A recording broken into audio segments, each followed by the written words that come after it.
Is my audio good? Yeah, your audio is good, my brother. Good. Welcome to another episode of Open Field. We got a jam-packed show today. My guy Grant is in the building, Random in the building. Dev looked like he got a new camera going on, got a new background. He's feeling good. Desmond Ritter finally threw the ball downfield. And Sean and my boy Sean in here as always. Sean in here as always. So to start this thing off, man, you know, I owe an apology. My dog Random, I owe him an apology. I came up here, we got into a heated debate about the state of the Cowboys.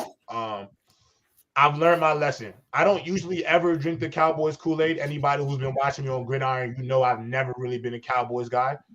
But this year, I was impressed by what I seen out the gate. But I was wrong. They got flat out stomped. The Cowboys got flat out stomped 42-10.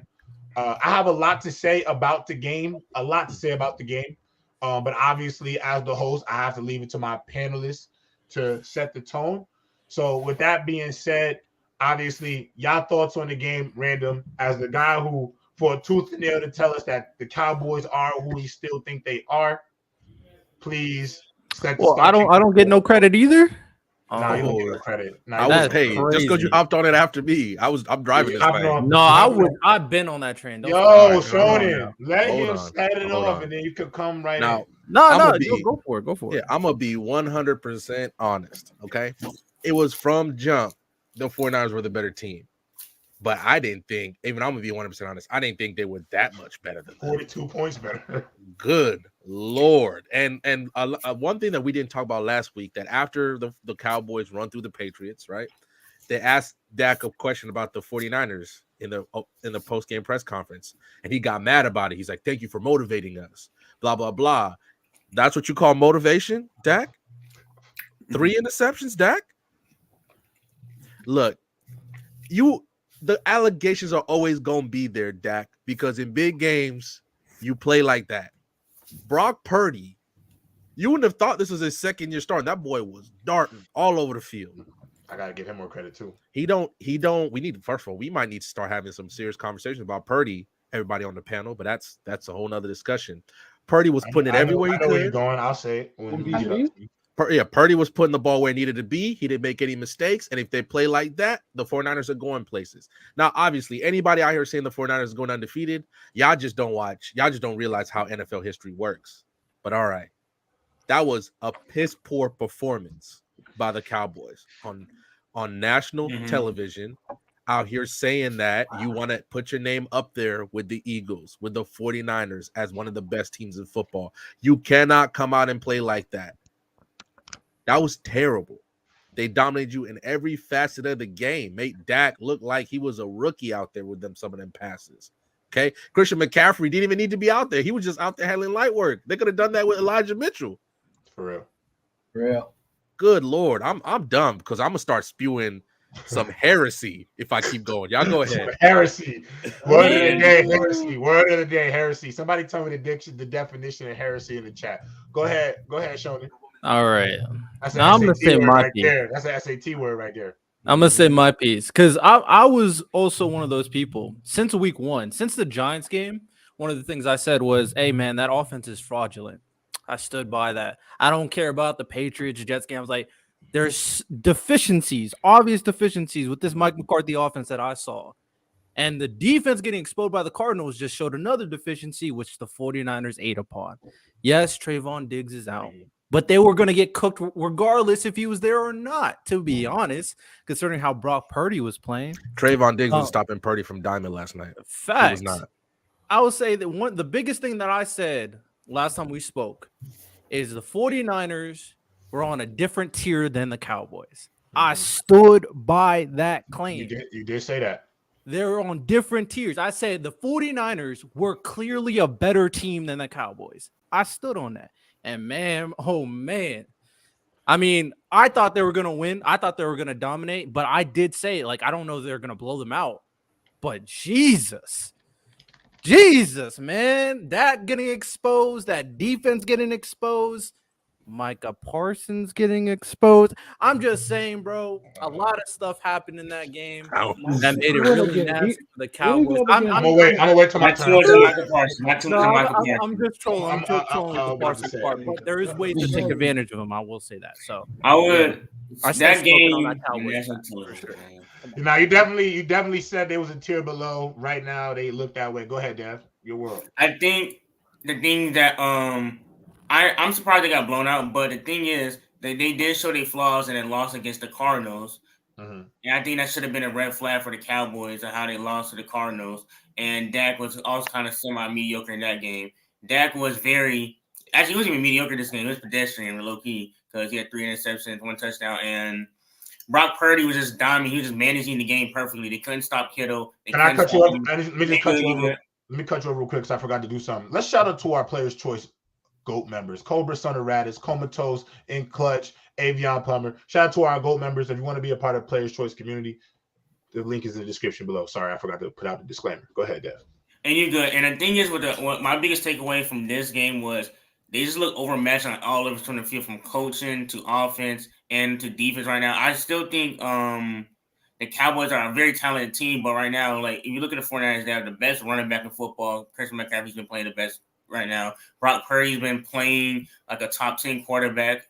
You have the best linebacker in football, a top 5 defensive player, Nick Bosa, wherever you have him ranked, and Deebo Samuel and Brandon Ayuk are a good receiving core. I think right now the only thing Dallas they have the best defensive player in Michael Parsons, and you could have argued the best quarterback if you Dak, but from last night you can't argue that anymore. Before the game, you could have said Dak and Michael Parsons are Dallas's advantages, and you can't say that anymore. Yeah, and other than that, the 49ers and Eagles, in my opinion, are 2 top teams. And right now, I will put the Lions over the Cowboys. I think the Lions have been playing better football than the Dallas Cowboys. Fantastic football. They haven't played I good believe in football. that Lions. I might be sipping on the Kool-Aid, but I believe in that Lions offense. Jared Goff. I actually don't think that's Kool-Aid. It's a good take.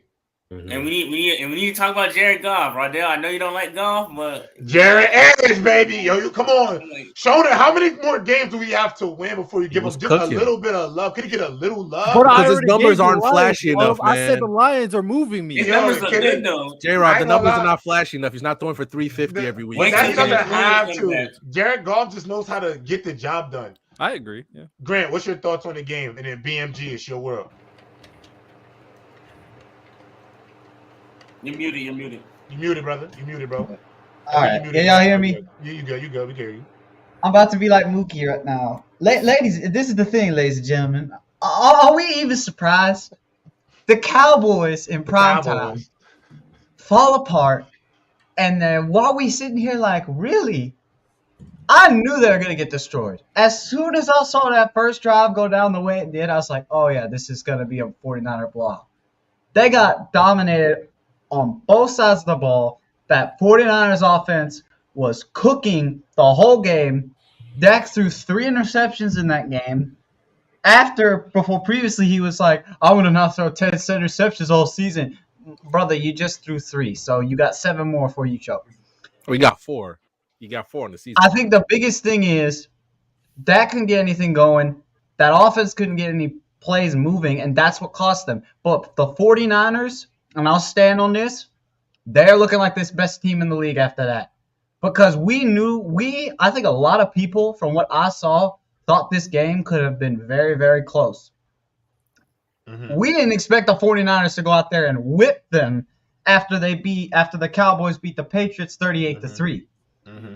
So now, this 49ers team, they're looking dangerous. And I think if they keep continuing to play at this level, we're going to get a 49ers-Eagles NFC Championship if everything plays out. Well, we should have gotten. But we're going to get a good one this year. A heavyweight fight that we should have gotten in the NFC Championship game. But I rest my case. Go ahead, BMG. What's goody, bro? Welcome to the show. Oh, thank you. I think Dak is still better than Goff. I'm sorry. Stop. I think it's Purdy of the NFC quarterbacks. I think it's Jalen Hurts, then Purdy, then Dak, then Goff. I remember what Goff did to. I got 2 teams. All right. Team that I'm from. What Goff has done? in his career? No. Trust me. I saw what he did for my Rams against Brady. That's why I was happy he got up out of town. I'm cool. I mean, Stafford's kind of Pafford right now, but whatever. But I don't. I think the Lions could make the playoffs. Obviously, probably take it to the divisional. Might lose second round just because I don't. I don't know. There's something about the Lions. Cowboys, I already said before. Probably not on here. They're going to lose to the Chiefs in the Super Bowl because it is what happens. Eventually,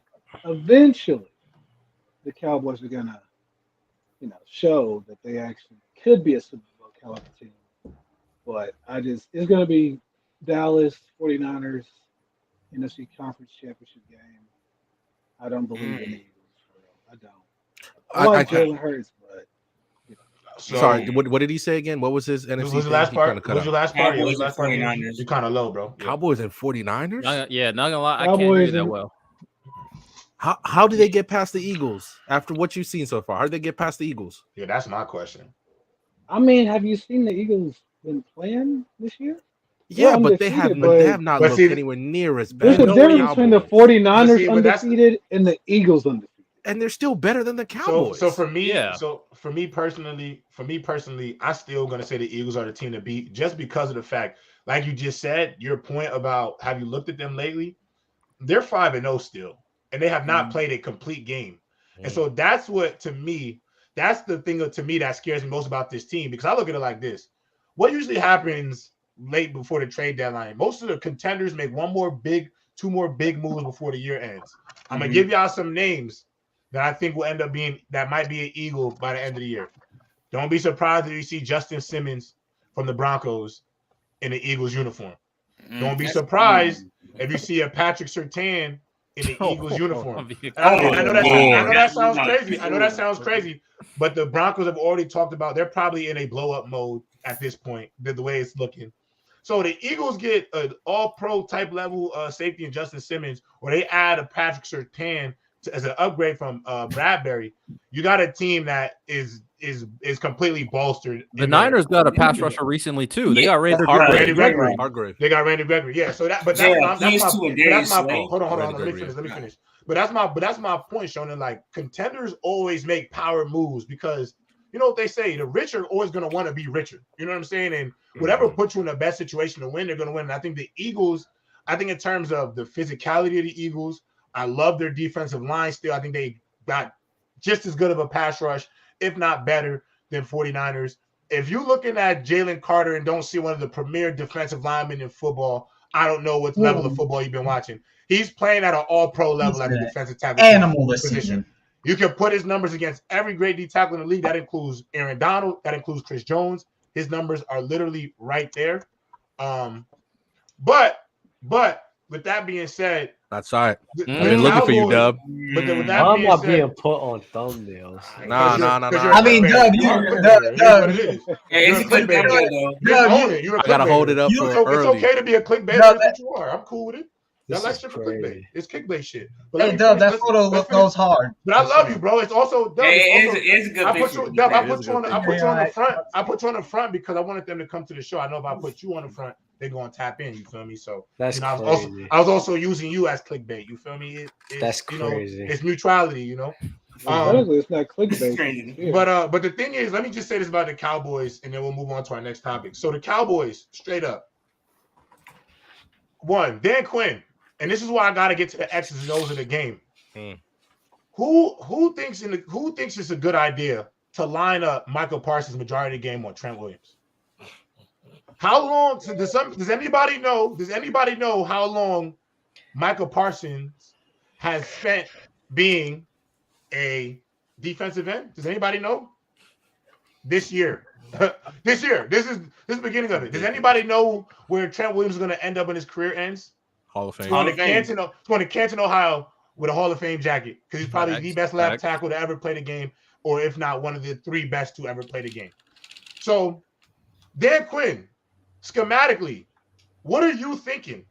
And my question is, I understand you want Michael Parsons rushing the passer more than playing coverage because that is what he's elite at doing. but why can't he pass rush in an off the ball position? Why can't you use him in different ways to go out there and be utilized to the best of his ability? That's one. 2, they dropping 8. They were dropping 8, and Brock Purdy is cooking them. That's embarrassing. You're dropping 8 guys in the coverage. You got 4 wide receivers out there. It's embarrassing that your secondary has your this pass rush that y'all have explained to us and that we thought is Trent Williams, Chris Roberts. Trent Williams is potentially the best left tackle ever. I can stamp that. If you out there and you see that pass rush and you think these guys are going to get home, they're clearly not getting home. So you need to send more guys in. 2, clearly y'all went out there and said, we're going to drop 8 and see if Brock Purdy can pass the ball. Well, newsflash, Brock Purdy can pass the football. He can read a NFL defense because that's why you dropped 8. You dropped 8 to see can he throw the ball and beat you. He threw the ball to beat you. You know what teams do? But you know what the teams do to the Cowboys? They drop 8 to see if Dak Prescott can beat you throwing the football. That is something he cannot do. He cannot do that. And at the end of the day, I tried to throw Dak a bone. I tried to give him. They scapegoated Kellen Moore when the offense was number 1. They've given me all these excuses. It was Jason Garrett's fault. All I know is Dak Prescott, you've played on loaded team after loaded team after loaded team after loaded team. And you can't find ways to get it done. 3 interceptions. If they would have lost the game 20-28, I think the conversation we would be having today would be completely different. Absolutely. Completely different conversation. Because then you could go into a playoff game with more confidence as you only lost by 8. You look at 2 more, you look at 2 things, you look at a few things, you may be able to go out there and adjust. Clearly, that's not the case. I personally think Dak Prescott is just not one of them guys. He's a mid-tier, middle of the pack, average quarterback. And I tried to be out and give him some sort of throw him a bone, but Brock Purdy is better than him. And I hate to say that because I think the playing field was even. Now, I'll throw him one bone. Mike McCarthy, offensive play calling. It's not 2010 anymore, my brother. That system you were running with the Packers is not working in today's game. It's too much speed. Pass rushes are faster. Linebackers are faster. You got Fred Warner out there and Greenlaw, who are probably the best linebacker tandem in all of football. Yeah. They can cover out the backfield. They can cover wide receivers in space. Them 2 are dogs. I don't know if Mike McCarthy, what he was thinking out there. Like, bro is throwing fades when the coverage is clearly clear. The corners are playing 7 yards off the ball. You're still trying to throw it deep. You're supposed to be this offensive guru. You can't scheme ways to get CeeDee Lamb the football. You can't put him in a slot. You can't find not one mismatch for a guy like CeeDee Lamb. You got people out here thinking Ward and company are out there locking him up. You got Early going to come up here later and tell us that Brandon Ayuk is better than him because of the game last night. And I don't think that game was an indictment on CeeDee Lamb. It was not. I think it was an indictment on the play calling. I agree. It was an indictment on the quarterback. Had nothing to do with CeeDee Lamb. They out there running triple slants in 2023. Madden plays. We're running Madden plays in 2023, bro. It's embarrassing. The performance I put out there embarrassing. Dan Quinn, the offensive scheme you put out, the defensive scheme you put out there is embarrassing. And this whole idea that you want Michael Parsons to be more of a pass rusher, I think everybody could get down with that. But how you utilize him in the pass rush game needs to be completely altered. Mm-hmm. I think that game was embarrassing. I will never put any more stake in the Cowboys. I am good off of it. This is the first time I've ever came up here and really tried to throw them a bone. I said, I like what they got. They got a lot of decent pieces. But I will say this too. You know who I think they're missing right now, whether they want to admit it or not? Ezekiel Elliott. Ezekiel Elliott, because I'm going to tell you what, I love Tony Pollard, but he's lightning, and lightning always needs thunder. Mm-hmm. You need thunder. I think you needed the inside game.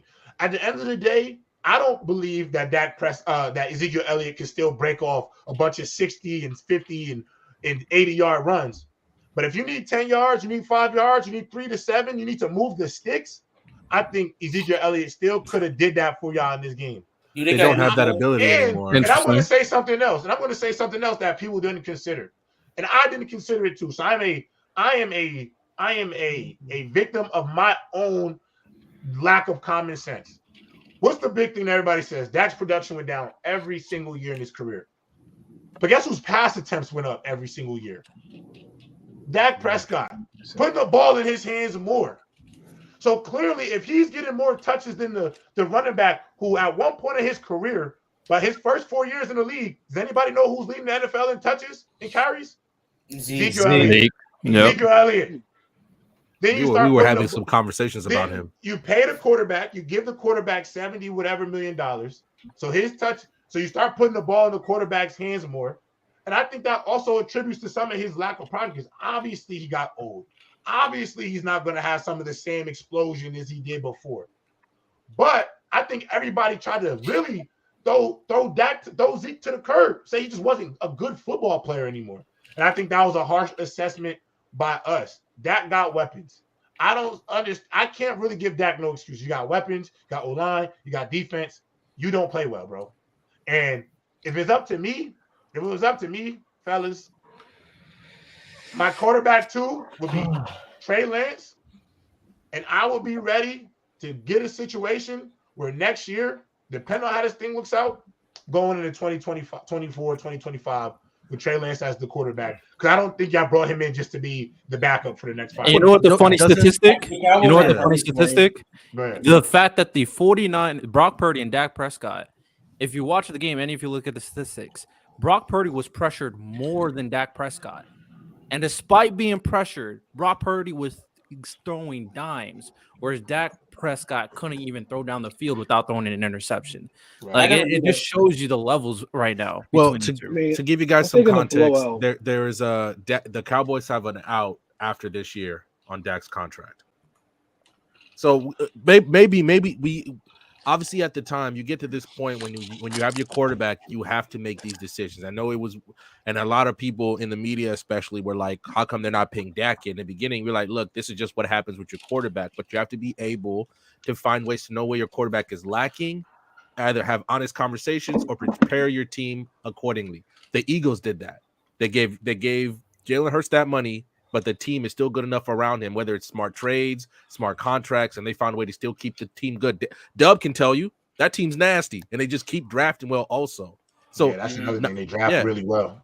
Draft really well. But if you know that Dak is not going to – if you know you have to do so much to get Dak to the point where, like, we're trying to win a championship, and you know that Dak cannot lead you there, you need to have some honest conversations. I think Dallas' issue isn't just Dak, but also, like, coaching, because right now they're like a purgatory team. I won't say purgatory. No. I get that blame. Dev. I'm putting a lot of it on the quarterback, and I'm gonna tell you why. Yeah. I give him like 80%. I'm giving 80%. Hold on, Dev. Tell me. Answer these questions for me. Hear me out real quick. When Jason Garrett got fired, was that team not loaded? Yes, it was. Did they not have the best O-line in the league? Yes. Did they not have a top 3? Did they not have a top 3 running back in the league? Yeah. Yes. Did they not have wide receivers? Yeah. Yes. They had a decent defense. Yeah. Quarterback. Got him fired. They fired Kellen Moore. He should have got fired, in my opinion. They fired Kellen Moore the year after. They fired Kellen Moore this past year. Do you know what the Cowboys ranked in offense last year? Like top 5? They were number 1. At one point, they were number 1 in the league. They were number 1 in the league. That. So you have the number 1 offense in football. You get fired for having the number 1 offense in football. You come in now. Obviously, I think Mike McCarthy's offense is trash. But I'm gonna tell you what I really think one of the biggest issues with Dak that has hindered his game. Dak not as mobile as he used to be. Agreed. That ankle injury does not give him the same level of mobility as he's had in his career, and I think that that lack of mobility now is definitely coming up and is messing him up in a lot of ways because I don't think he can extend plays the same. I don't think he has great improvisational skills. Honestly, I really don't. And so with that being said, I don't see a situation. Oh man, my dog. Yo. My dog. Yeah, boy. What's up, y'all? My man playing hurt too. Yo. Look at that. How you feeling? How you feeling, King? I'm good, man. I'm out here, bro. It's crazy, bro. Wild day, dog. Yo, bro, I just want you to know the family is rooting for you, my brother. We wishing you a speedy recovery. I already see it. Yeah, we wishing you a speedy recovery, bro. Yeah, we wish Got you a Iron Man in the building. Iron Man is in the Yeah. building. Nice. We wish you a speedy recovery, my brother, and we know you're gonna be back killing the game, shooting threes before you know it. Better than ever. Hey, But man. actually, since you're here, tell us about that Cowboys game, man. I loved it. Bro. Oh. That was the best outside of the 70-20 Dolphins Broncos. You feel me? Because I fought with two in the game. That also could have been a game where they could have hung 70, but I'm pretty sure Jerry Jones had called over there to the sideline and said, "Y'all better not score another point." But I'm just saying they was clicking on all cylinders, bro. Run game was run gaming. Brock Purdy was hitting all of his reads. Even when it was 3rd and 14, he was finding the open man. Perfect product placement. George Kittle looked like the best tight end receiver in the league. He was just unstoppable. Trent Williams was dominating Micah Parsons' big mouth ass, even though he is a stud. But even though Michael Parsons should have been lined up on him all game.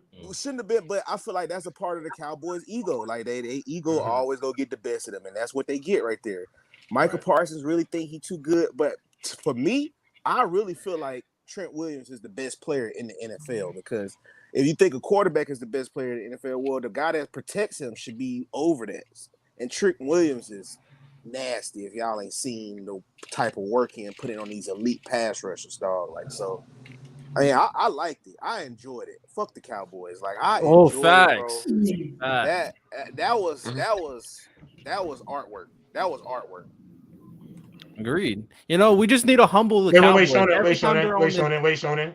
Ben, go ahead, bro. Ben, speak up. Ben, speak up, gang. You've been here too long, bro. Too long. Like almost 30. Still like, speak up, gang. Speak up. Hey, all right. So basically, I've been trying to tell people, bro. I told you, like, the 49ers the best team in the NFL. Simple as that. It's sad to say it, but they in my division because I'm as a Seahawks fan, but it's tough words, bro. They're the best team in the NFL. Dak Prescott's so protective, bro, in the NFL for the Cowboys. It's insane, bro. Like, you got like the Cowboys organization, they really fired head coaches, fired offensive coordinators just to protect Dak, bro. Like, it's crazy, and he's really the main problem. So what you're saying is Dak is a coach killer. I think that's Jerry Jones. Like, yo, the thing is, Jerry Jones is Jerry Jones doesn't have an honest. He said something recently about CeeDee Lamb, and they were talking about CeeDee Lamb, about how CeeDee Lamb should be getting more targets. And Jerry Jones was like, "Nah, I don't think so. We should spread the ball around more." That's what you say to your number one receiver? Okay, all right. So let me ask y'all. Go ahead. Finish what you was gonna say. Oh, Kirk over Dak. Facts. That's not saying much. It's mid and mid. All right, but anyway, let me it's mid and mid. Stop, yo. I'm not gonna lie, Shonen. You got to get off with all these faces when you talk about Kirk, bro. He has not done nothing, bro, but put up numbers. And you're Riddell needs something to hang on to. Don't roll your eyes. Don't roll your eyes. Don't roll your eyes. That's the only thing he's done is put up numbers. He puts numbers up. You're acting like he had the team like Dak Prescott to actually. No. I don't want to hear that every time. I don't want to hear that every single time, bro. Every team not finna be perfect, bro. Every team in this league has flaws. Every football team in the NFL. Maybe outside, and even his offense with the Commanders was loaded. Give him too many excuses, bro. But then you want to hold every other quarterback to real standards, but you don't hold Kirk Cousins to real standards. Damn. Yeah, that's just whack, bro. And I don't even do that. No. Yes, you do. Yes, you do. You were the one floating Kirk Cousins top 10 talk. I don't say this man, bro. Look at this man. Early on here, looking real like on and everything. Look at him. Oh my God, bro. Look at this guy right here, bro. He feeling good about himself. Man, you better get that McDonald's Wi-Fi fix, bro. Man, yeah, you gotta get that Wi-Fi fix, bro. He feeling good about himself. My man, you here with us? 10 frames per second right now, bro. Yeah, bro, FPS trash right now. Early, we hear you. That ain't it. Got coffee in the building. We got coffee. Yeah, I want Early to talk about these damn Cowboys and 49ers because he's about to violate. He's We not know yet. why he's late. He had to dress up. I see you. Can y'all hear me? Yeah. Yeah. Blood, it's good to be heard, man. Listen, man, I came. I had a conversation with a lot of y'all. It was a lot of Dak love, a lot of Cowboys defense love, but I stood on business. I stood on business. Never left my square. Told you they beat them boys by at least 2 touchdowns. Nah, Earl, it's gonna be a close game. CeeDee Lamb was out there looking like CD spam, okay? Couldn't get open. Couldn't get open, man. Mind you, what I say last year, I said, "Oh, you got Christian McCaffrey, you got Greg Kittle, you got Debo, you got Brandon Ayuk. Y'all didn't forgot what this offense looked like when they together." So now J-Rod then took it back. He didn't apologize. Meek, you owe me my money. You owe me my money, Meek. I'm looking for you, Meek. Oh, you did make a bet. Oh, God. Meek did make that bet. It's hard to keep this fur clean, Meek. I need my money, Meek. Greg Kittle. My question is this. Greg Kittle is crazy. Early. I gotta give you credit, bro. Brock Purdy is better than Dak Prescott. Come on, man. He definitely deserves 100%. And listen, and 100%. And I gotta say this: if you don't think he's an MVP candidate, then you're lying. Because last year y'all said Jalen Hurts was an MVP candidate, and y'all tried to criticize him for having a good team around him. You gotta use that same logic with Brock Purdy. He deserves recognition, man. He's out there balling. Gotta give him his love early. Y'all was right on the nose, bro. Like I said, I can't argue. I was wrong. This is the same Cowboys that I know, bro. It's the same team. Here's what I saw. Here's the thing. Everybody, I say this a lot, man. Everybody look at Purdy and they say, man, Purdy got all them weapons, this and that, and the third. But it's been quarterbacks there that didn't use the weapons. Here's the thing. It's some people who can have the weapons and not do nothing with them, Dak Prescott. And then there's some people that when they have the weapons, they flourish. See, that's the difference between, who's who and who's not. Because when Garoppolo had that same team, Ayuk wasn't getting the ball. Debo was barely getting the ball. He was just feeding Greg Kittle. Purdy coming there, everybody get the ball, man. He like Oprah, and you get a touchdown, you get a touchdown, you get a touchdown. Everybody eat, baby. Yeah, Purdy like that. I like Purdy. And Brandon Ayuk is better than CeeDee Lamb. I'm standing on here it. we go. Here we go. Now we go. If you really check them stats, see, the thing is, but y'all being you being a little disingenuous. Now we getting a little nasty now. Meek and Trent back up here. Yeah, you being a little Brock disingenuous. Purdy. Go ahead, P5. After early done, go ahead, P5.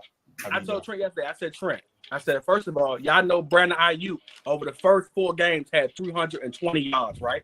Your man CeeDee Lamb had 309, right? Mind you, Brandon Ayuk missed the whole game and still had him by 11 yards. He averaged almost 20 yards a catch.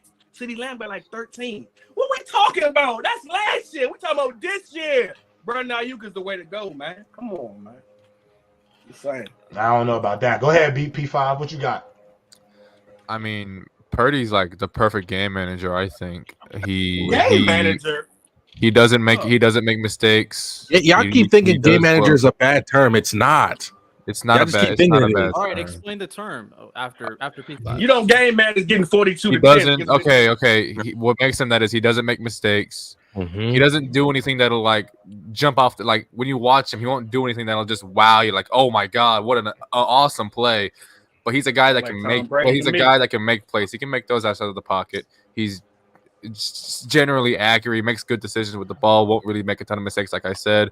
Moves the ball down the field pretty consistently with that offense. Now, are his numbers going to make him an MVP candidate by the end of the year? Maybe they probably are. But am I going to sit there and say that Purdy? Like, I just want to see where Purdy stands in the league for you guys because I still have Purdy, like just from a talent perspective, like outside like the top 10. But I just want to see what you guys think on that because I don't want to overrate Purdy just because his numbers look so great. I mean, Brock Purdy when the arm talent is clearly isn't there. You gotta admit he stepped up. I don't think being called a game manager is a slight, bro. I think y'all just watched. Yeah, exactly. It's not a slight. It's not a slight at all. It's not a slight. That's like dog. That's like. It's not a. Hold on. Let me finish. Stop. Let me finish. I started talking, bro. Don't just cut me off like that. At the end of the day, it's not a slight. Y'all just watch ESPN and FS1. A game manager, every quarterback in the league in some ways has to be able to game manage. Absolutely. Game managing Now, if you're just said you're a box, like you're just a game manager, means you won't win the game, you won't lose the game. Brock Purdy 100% does think that. Hold on. Can I? He helps you win. Yes. Hold on. I'm saying you can game. Two things can be true early. You don't have to be just a full-blown game manager. But to be a game manager means you know how to run an offense. You don't put the ball in harm's way. You make the right passes. You know how to make the right reads. Game managing is not a slight, because if you don't look at Tom Brady and see a game manager, thank you, J-Rob. Because Tom Brady is one of the best quarterbacks when it comes to timing, getting the ball out, making the right plays, accuracy. Brock Purdy does all of those things really well, and I think where he goes from where I say he may be the perfect, where Brock Purdy is a good game manager, but he takes it over the top, is that he makes winning plays. That's the point. So he's not a game manager. Y'all missing the point. No, what do you think a game manager is? Because when I said he's a game manager, and you just agree with J-Rob that, like, oh yeah, Tom Brady's one of the greatest quarterbacks of all time. He was a game manager, all that. I call Purdy a game manager. You kind of scrunched your face up. Why? Because I don't. I don't think that. I'm talking to Rodell because he thinks it is. I guess. Well, yeah. Tom Brady was a game manager. Hold on, early. Let Rodell talk. Hold on. Let me see. Would you consider Jimmy Garoppolo a game manager? Yeah, I wouldn't. I would not. No, he's not. He loses you games. Okay, that's the thing. I would not. In 2020. Yeah, back in the day, the year he won the Super Bowl, he was a game manager. I say when he was with San Fran, though, he was. But in his first full year there, I think he was. I think in San Fran, he was. The reason why I was like, what, is because at first, based on how you qualified it, it sounded like if you put him in the box. That's what it sounded like J-Rob. It sounded like you put him in the box. It's like, okay, he just does his job and nothing else. What J-Rob said afterwards, like, okay, he does do that, but then he does more, like Brady. I'm not saying he's Brady. I'm not early. Yeah, all right. No. So I'm not saying that. But the fact that he is able to do more when the time requires, like we've seen from Brock Purdy, although not as often because they're usually dominating teams, but we have seen it, then at that point, you can't just put him in that box. He makes. But I don't think being a game manager puts you in a box, though, because I think every quarterback needs to be able to game manage. I think that is a requirement of the position. But I think the problem should be your foundation. I'm gonna tell you what the problem is. I'm gonna tell you the best game manager in the NFL. By far. Yeah. By far, it's not close. It's not close. You know what I think the problem with a negative connotation comes from? Because when you say the word game manager, it seems that you are limited. There's things you cannot do to be great, and I think that's why it gets such a slight by people. But I think if you can't game manage, like for example, if you're my quarterback, Shonen, and you've been playing balling, you got 300 yards, 3 touchdowns, but in his 4-minute offense, and we got his fourth quarter, I need you to control the ball for the next 4 minutes. I need you to manage the game. I need you to go out there and make the right reads. I don't need you to put the ball in his arm. I don't need you to take any big risks right now. I need you to operate surgically. And I think that's what game managers. I think a quarterback needs to be able to do a little bit of both. I need you to be able to make big plays, but I also think there's times where I need you to be surgical. Because, like, for example, CJ Stroud. I love the throw he made late against the Falcons to go up. Dalton Schultz. Agreed. To Dalton Schultz. Yeah. But this is where I think it's also the next steps for him, because you gave too much time back to Atlanta. Yeah. You know what I'm saying? You gotta and I'm not blaming him for this. He's a young player. He sees a wide open touchdown. Go get it. You know what I'm saying? I'm not taking it away from him. That's for everybody. I think a lot of quarterbacks are taking that. But at the same time, I think when he looks back at that, I think on that, what was it? What was that play on? Second down? That was on I think that was on second down, yes. Second down. Yeah, I think it was second down play. It was second or third down. I think on that play, if it's second down, first or second down, I think, and that's coaching too, 100%. I think it's also coaching too. But on that play, I think I want something shorter, something that's inside to get more clock off. I want to kill some of this clock, because these are things like my defense ain't really, the momentum is clearly shifting in this game. You know what I'm saying? Desmond Ridder undefeated at home in his career, including college. I don't know how. He hasn't lost at home in 5 years.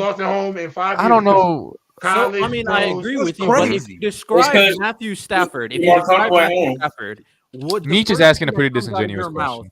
Matthew Stafford is a game manager. About Matt Ryan? I think all quarterbacks. I think you can. I think they all have to be game managers. I think he's a gunslinger for not sure. Game manager for a lot of these. I think most people call him a gunslinger. But I think a lot of people. If you ask Matthew Stafford to manage a game, if you said, Matt, right now we got 5 minutes on the clock, He can. 6 minutes. We don't He want can. to He give. definitely We can. want to. We want to give them the ball back with at least 2 minutes. Carson only 2 Wentz minutes cannot. For 1/3. Mhm. I know he can do that. Can I also say But I this? can look at. But I do look at. I look at my guy Zach Wilson. Neither could He Daniel cannot Jones. do that. He cannot do that. Daniel Jones, I don't think he can do that. Jimmy Garoppolo, I don't think he can do that. Not Dak anymore. Prescott, Nope. Yeah, I Dak think Prescott, I don't Not think he can Hey, do that. J-Rob. You know what I'm Yeah. saying? So Hey, that's J-Rob, how I was going to say That's that. what he was. I Dak think Prescott. I look at it J-Rob. like this to just say it's to clear it up for you from my perspective, Jordan. I don't know how they look at it, but for me, I think any quarterback has to know how to game manage because that to me is important. It's an how you important close piece to games. the game. And I think it's How you important when close it comes to games. closing games too. Go ahead, Sean. Actually, wait, random. Let Dev go. Let Dev. All right. Because I was gonna say, I think this Sunday that game between the 49ers and Cowboys was the difference between two style game managers. Like those are two guys that are game managers. We seen one guy get it done, and one guy not able to be given one guy not able to be to get it done because Dak Prescott Okay. when he has a running game. Like back when he was successful, the 13-3 and all that stuff, he was a game manager. Like when he said his production was high, he was a game manager. Then when they try to make him be something more, you see it's not working out as much. Like versus Brock Purdy. Brock Purdy has the ability to like manage the game, but make the throws necessary to make it at the right time because he fits right into the system. That's why they chose him over Trey Lance. Trey Lance has a talent. Like Trey Lance has a talent and the upside to be like, a playmaker, this, that, or whatever. But Brock Purdy can play within that offense and make those little off-script plays from time to time. So we're not saying he's bad. So it's not like he's a bad quarterback at all because he's not limited at all. He's not a Jimmy Garoppolo. He's not a limited quarterback. His arm talent's not there, Dev. He's somewhat limited. But he's with not his a arm. super. But he's not a But his arm talented. talent arm, is good enough but he used for his so skill Yeah, for but what he has to do. I think when it comes to I don't get game- lost in that arm talent thing. Yeah. If you could play, you could play. Yeah, I yeah, agree. yeah. I just think it's so vital. So I think the negative connotation, at least for when I first noticed the Is the negative arm connotation coming talent. for it, was when those Brady and Manning conversations were going, and Manning fans used game manager as a way to bring down Tom Brady because he just didn't have, Which is so stupid. It's so stupid. Right. Riddell, to kind of give you like I guess my point, I don't know if P5 maybe can agree what I'm trying to say. A game manager, like J-Rob said, does not lose you the game, but a game manager is adaptable no matter what I agree. situation you can get in the game. A game manager Facts. can handle it. Facts. For instance, let's use Tom Brady, right? Obviously, he's shown you but the first time him and Mahomes met up in Foxborough, that was a shootout. Yet Mahomes scores with 4 minutes left, and that's a young thing. Mahomes didn't know yet. They got the ball with 4 minutes left. Brady's managing the game. They're running the ball on second down when they're down, when all they need is a field goal. And they legitimately, Mahomes never got a shot to get the ball back. And it's one of Absolutely. those, that's the perfect game manager. Right. And Brady can go deep if he needs to. Tom's the best of all time at that. Yeah, Tom's the best. Easily. Tom's Yeah, the best at that. No Not matter close. what situation, there are days where you're like, Tom's bad. He only had 200 yards Yep. today, but he didn't need to do that day. Eating the He just- clock. Eating just the moving clock, the ball all that. down Like the field. you have so many examples of this. That's what a game manager is. Adaptable, versatile is what a game manager is. And Brock Purdy so far has shown that he can be that. He may not have the requisite arm talent to throw it 70 yards, but he's putting that ball where it needs to be. And he was great. Like, didn't he have a perfect passer rating last night? Okay, Yeah. I'm just gonna say this. Y'all can tell me if I'm wrong. I just think Brock Purdy with what his, because I think I know what J-Rock said, but I think arm talent, especially in today's game where the league is passing more, it's very important, especially if you're gonna be a top level quarterback. When I say top level, like top 5, top 10, I think you need to have that great arm. I don't think Purdy has that, and I think like outside, I don't think he's as adaptable as like some of these other. Let me ask you a question. Like if you put him in a different system, I don't think he looks as good. Let me ask you a question. I would agree with that right now. Let me ask you a question. Do you look at Tua as a top 10 quarterback in the league right now? He's like borderlining. He's like borderlining in my opinion. I would say for right now. For right now, I'll say yes. He's like 9. He's like 8 or 9, maybe 10. But he don't have the level of arm talent that you're looking for. But he can get the Absolute job done. I wouldn't even say Brady. Brady wasn't in the league. Didn't have the craziest arm talent, bro. Agreed. But it's about the NFL. Nope. To me, this is why this is why I give Brock Purdy so much credit, because like I said, I watch a lot of. I'm an X and O's guys when it comes to games. Like I peep what you're doing. Like P5, I understand what you're trying to say, and I don't think what you're saying is entirely wrong. But out there in that game, right? The Cowboys schematically, to me, what it looked like at some points, they were trying to say Brock Purdy, if he's gonna beat us with his arm. They were dropping 8 at times. They were dropping 7 at times. So obviously, you got more guys in coverage than they got receivers on the field. Yes. And so to be able to carve that up, that is a testament to his accuracy, his ability to throw the football. And I understand he may not be able to go 80 yards like Josh Allen, but Josh Allen can go 80 yards, but I don't see him throw a dig in a window and it get picked off. I will say a lot of the great quarterbacks didn't have that. Real quick, before y'all go. Not wrong. Hey, but before we go, real quick, because I do want to say this. Purdy, like the big thing for Purdy for me that from last year to this year is the accuracy. He is a lot more accurate. He looks more comfortable at playing against zone defenses, and that's actually that cover 3 alive. I've come around to Purdy. That game against the Cowboys, I'm a fan. He ate it alive, Jerry. They were dropping 7 and the Cowboys dared him. That Cowboy film was impressive. It was very impressive. Purdy, y'all think Purdy got a good deep ball? I don't think he has a great good ball, but I don't think he has a great deep ball. Early, this is the thing about the deep ball, though. It's timing, bro. It's timing, bro. It's all about it's like a 7.5. It's more timing. Yeah. If the timing is right, bro, is Gucci to me. Like as long as but it don't jump off the film like a John Allen. It don't have to. Also, guys, remember, just because Mahomes and Josh Allen can throw it, can overthrow a defense, doesn't mean those guys are anomalies. They have that God-given arm that they just outthrow a coverage. Most quarterbacks aren't like that. In real perspective, early, if I put it out there, like let's be real, most greats don't got of the last like few quarterbacks that won Super Bowls, the only real crazy strong arm quarterback we've really seen win a Super Bowl has been Mahomes. Yes. Throwing that, being able to throw it 90, 80, 90 yards. Matthew Stafford. Matthew Stafford. Yes, Matthew Stafford got a cannon. He got a cannon. But all I'm saying is like, to me, you got to just be able, like, Brock Purdy, I could tell his limitation. He's not afraid of his limitations. He's a gamer, and that's why, like, I don't get Baby Brady. I don't want to say Baby Brady. That's Brady. tough. That's tough. That's tough to say. But I ain't gonna lie. If you want to go Baby, what did I just walk into? What did I just walk into? If you want to go Baby Brady, I think Brock hold on. If we're gonna say it like that, then I'm saying Jalen Hurts is. And I'm saying Jalen Hurts is Baby Brady with Bo Jackson's legs, bro. If that's what we're doing. Man, that's what we're gonna do. That's what we're gonna do. Hold on. Jalen Hurts if you want to do the arm talent thing, Jalen Hurts got more arm talent. He can make all the same reads as Brock Purdy. He can do all the same things in the pocket. He got the same level of run game. So if y'all gonna sit there and I like Jalen Hurts makeup.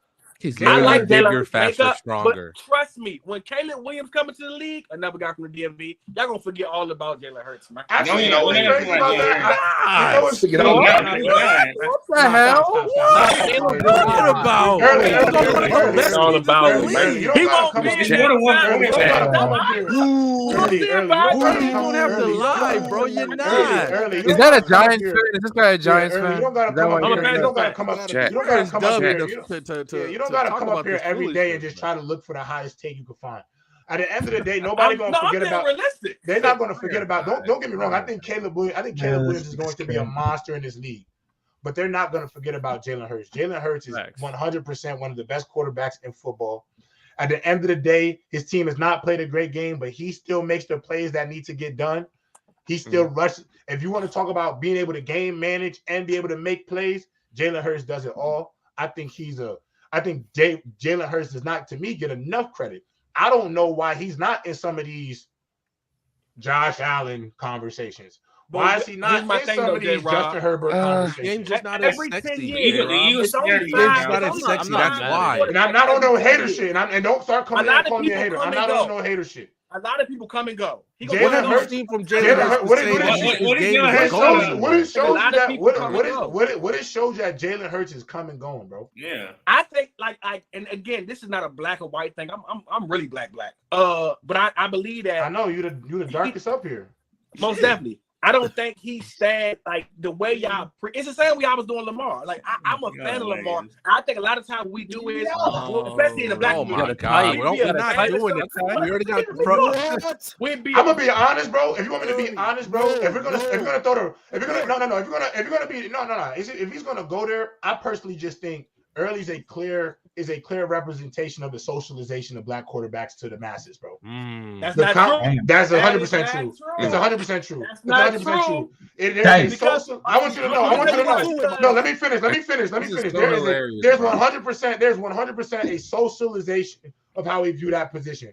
Because I'll give you an example of it. The Lions play the Chiefs. 5 drops, 3 by 1 receiver. The next morning, and I understand Patrick Mahomes is half black, half white, but he light skinned. He's the light skinned hope. You likes that. Yeah, you feel me, with the pretty eyes and all of that. People Yeah, light skinned with the pretty eyes. Likes that. Mahomes goes out there. Mahomes goes out there and plays the way he played in that game. And they literally have a bunch of drops. It's on the receiving court. Lamar Jackson, and this is why I say stop lying about Lamar Jackson for clickbait. Absolutely, Mookie. Let me finish. Let me go before you cut me off. Let me go before you cut me off. Because this is why I gotta start asking: do y'all really watch games, or do y'all only come from y'all emotions? Because realistically, I think I'm one of the only people on open field and on Players' Choice Football that only speaks of objectivity. Y'all told me about the 49ers and Brock Purdy. I had an opinion last week. I'll come up here and change it because based on what I saw. Brock Purdy proved me wrong. I gave him his credit. I've done it thousands of times. So nobody can ever say I have favoritism. Lamar Jackson is the only quarterback I go out here and defend because I speak about him through y'all socialization and no objectivity. He goes out there. There are 3 touchdown passes, layups, 3 layups dropped, 3 in the end zone layups. Nelson Aguilar still can't catch. Rashad Bateman, I don't care how many helmets he goes. Nelson Aguilar still can't catch. What's his name? Bateman Zay Flowers. Zay Flowers. I love you, brother. I love you, kid. I love you, kid. But you need to get in your playbook because I could tell you don't know some of your plays.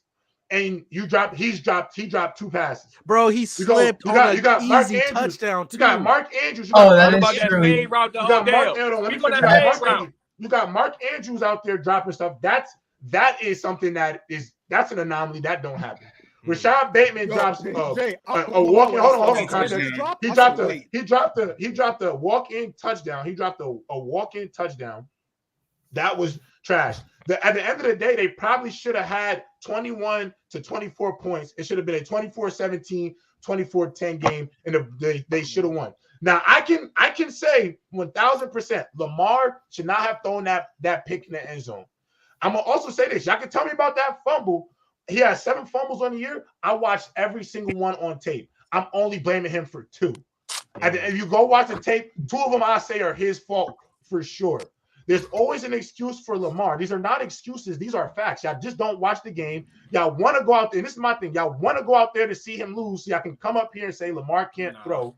But when he has over a 70% passing percentage, y'all get mad at him for running the football. Y'all call him a running back. Why would I keep the Ferrari in the garage? You don't want the Ferrari to run. Let me finish. Let the Ferrari. Let me go. Not only that, they spent the first 3 or 4 games of the season without 7 starters. Tyler Linderbaum was out to start the year. Ronnie Stanley, best left tackle, was out to start the year. These are real things. So I know for certain y'all don't watch the games with objectivity. I also know that some of y'all don't know what y'all watching. Y'all don't. I know y'all don't. Y'all don't know what coverage they in. Y'all don't know where the pressure coming from. Y'all don't even know what they trying to do from an offensive end. I'm not talking to you early. I'm talking to the masses right now. Mookie. That's who I'm talking to. I'm speaking to the masses right now. And honestly, I don't care. Like y'all come up here, and some people want to come up here and say, J-Rob, you always throw, and I stopped doing it because they'll try to press me about it. Y'all come, you can't use because you played football as an excuse and how you know more. I don't think I know more than everybody because I played the game. But I know if the way y'all talking about the game, y'all don't know what y'all even talking about. Y'all wanted him to go out there and suck.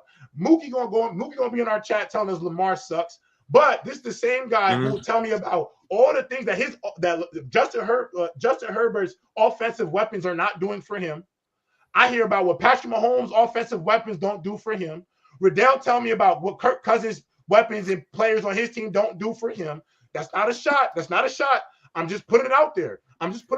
Because that's what happens up here. And when it goes the other way, It is Lamar's whack. Lamar is whack. Lamar can't throw. And y'all not being genuine. And for those who say, what's the difference between Todd Monken's offense and the Brett Roman offense? Yeah, because they're running. The difference to me is we're running concepts we're running passing concepts out of a spread formation versus a 3 tight end look. There's a difference. For y'all who say there's not running anything different, y'all don't know football. You can run all the same plays out of a bunch of different formations. You can run inside zone from the gun. You can run inside zone from under center. You can run power from inside from under center. You can run it from single back. You can run all the same plays from a bunch of different positions. But I don't want them running flood with 3 tight ends. I don't want to see 3 tight ends running bench routes or stuff like that. It just is whack. And at the end of the day, does anybody know the team with the 3rd highest drop rate in the NFL? Does anybody know what that team is? It's the Baltimore Ravens. The Baltimore Ravens. Yeah, and if you turn on the tape, and if you have turned on the tape, Lamar Jackson has not been. Yeah, whoever got their TV on or something in the background, I need y'all to turn that down. If you turn on the tape, Lamar Jackson is not as played as bad as y'all trying to lie about. And y'all not going to keep coming up here capping. And I don't care if y'all say I'm glazing Lamar. Nah, I just watched the film, and I'm not going to let y'all come up here and lie and act like y'all didn't see everything else that happened in the game so you can come up here and spew a rhetoric. It's nonsense. It's nonsense to me. And for y'all who keep coming and for G-Mac, who's saying, I'm not saying that about the 49ers. If you tuned into the show 56 minutes ago, I let everybody come up here and crucify me about the 49ers because unlike most people, J-Rob don't die on hills. He don't. You ain't dope. J-Rob, I'm not stubborn. I don't have that much pride. If I'm wrong, I'm wrong. You can tell me I'm wrong. Every single time. It's never been a time where you could look up and be like, J-Rob is holding on for dear life to a take. No. I could be wrong. We're talking about sports. Shit change every week. I was wrong about the Cowboys. Now, will I ever put faith in the Cowboys again? Hell no. Hell no. I'm done with that. But it is what it is. It is what it is. Honestly, when it comes to the Lamar Jackson stuff, the last game when I was watching it, I agree to a lot of things J-Rob was saying. A lot of these receivers just dropping the ball. Zay Flowers, I don't know what he was doing, honestly. I was like, bro, what are you doing? Like, some people ain't ducking nothing. I don't duck anything. Thank you, Primo. My bad, y'all. Someone was saying, I think Rex Ryan said this on one of the sports shows, saying that one of the coaches was training with the receivers, and in order for them to kind of train in catching, the rugby ball. He was throwing them rugby balls, apparently. And that was why their hands are so wide and they're not able to grasp upon the ball every time it comes into when they're trying to bring it in. Who thought that was a good idea? I don't know. I don't know, but you did too long. For y'all who don't know, a rugby ball is fat. Yes. So you catch the rugby ball, you gotta catch it. You gotta catch it out here. You literally are taught early. You know this. You are taught to catch the football with your thumbs, your index fingers together. Everybody knows that. I don't understand. Yeah. At the end of the day, I don't know what world that you don't go and just catch footballs to get better hands. Just catch footballs and tennis balls. That's what everybody's been doing. It's the repetition. We need to give John Harbaugh some heat. I do want to finish. John Harbaugh has been in the game for too long to let that happen for real. Let me wrap up. Let's show him finish his point in context. You go after him because you just got here. So, regardless, Random, go after Random. I think Lamar definitely had a lot of things that the offense just wasn't clicking. I will say this, like, obviously the interception in the red zone was not a good ball. So that was just, it just wasn't a good in that situation. One thing that does kind of annoy me is, like, I think the Ravens should have an elite red zone offense, especially when they put the ball in Lamar's hands.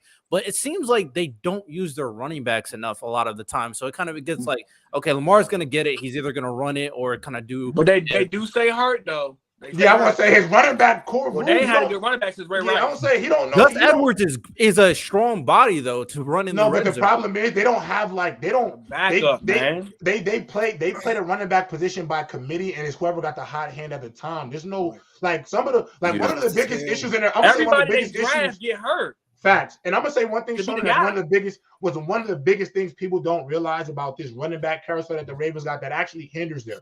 Early, you could attest to this. They run. Oh, actually, you too, Randall. Read option, right? You know when you run read option, you got the football out like this. I'm schooling y'all, you casuals, bro. I'm giving y'all real IQ. Free game. Yeah, J-Rob. Yeah. So you do the mesh and the read option, right? There's a certain way to handle it for different running backs. Some guys kind of grab it. Some guys they'll ride the handoff out, but there's a level of timing and repetition that you have to do. And that's why you see some of these situations where they don't. Some of these guys during the mesh have not done any reps in practice with Lamar enough because they're either hurt, so they're coming in this situation where the mesh is not good because they don't know if Lamar is going to pull it or keep it. And what usually happens when the mesh, what happens? And it's a split second. It's a split second. You will fumble that will fumble that joint. And what the biggest issue with the mesh is that happens every time is the quarterback is trying to pull it, and the running back is trying to take it. And so at the end of the grabs day, at it.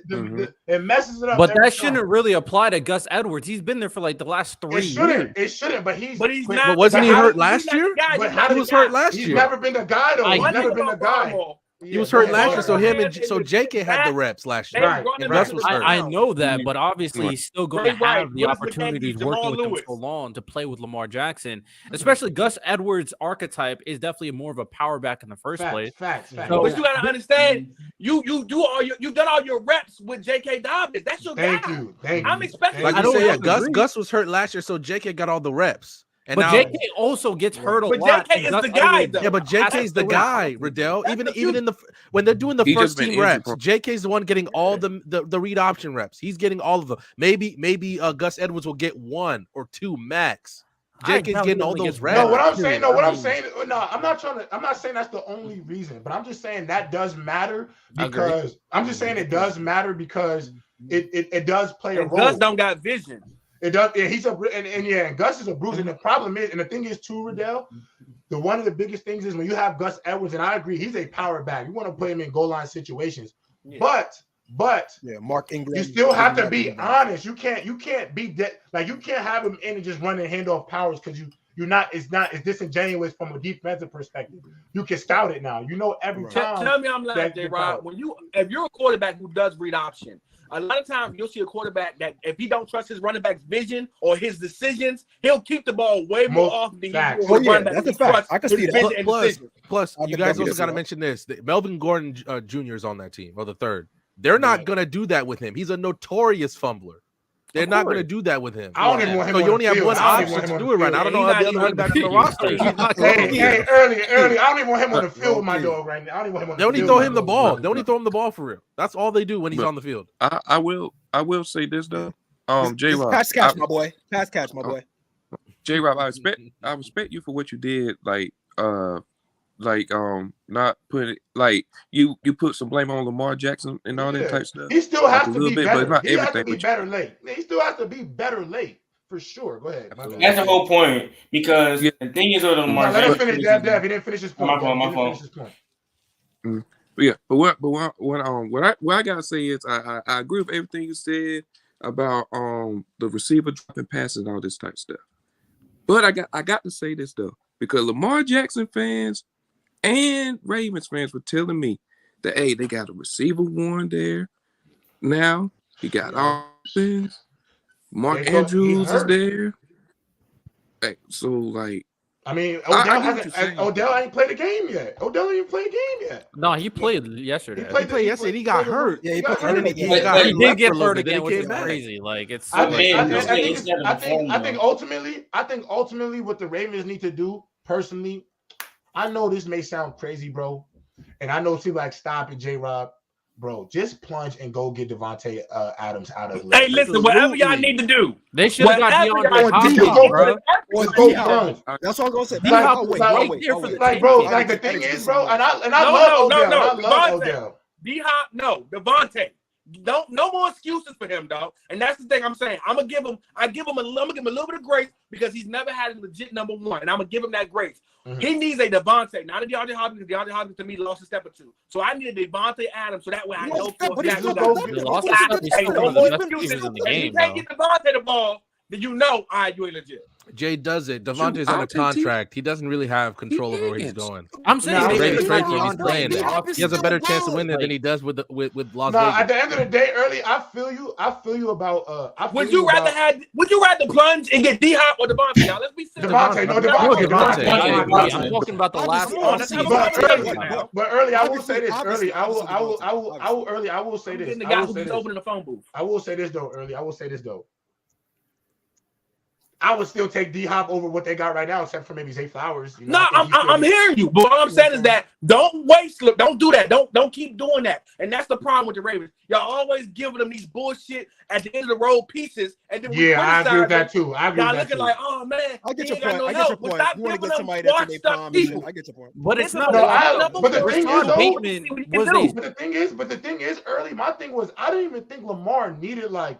I didn't even think he needed like a Justin Jefferson. Now you don't need either. I just thought he needed. I just think he needed like something serviceable, bro. Like, but that's not the problem is his health. The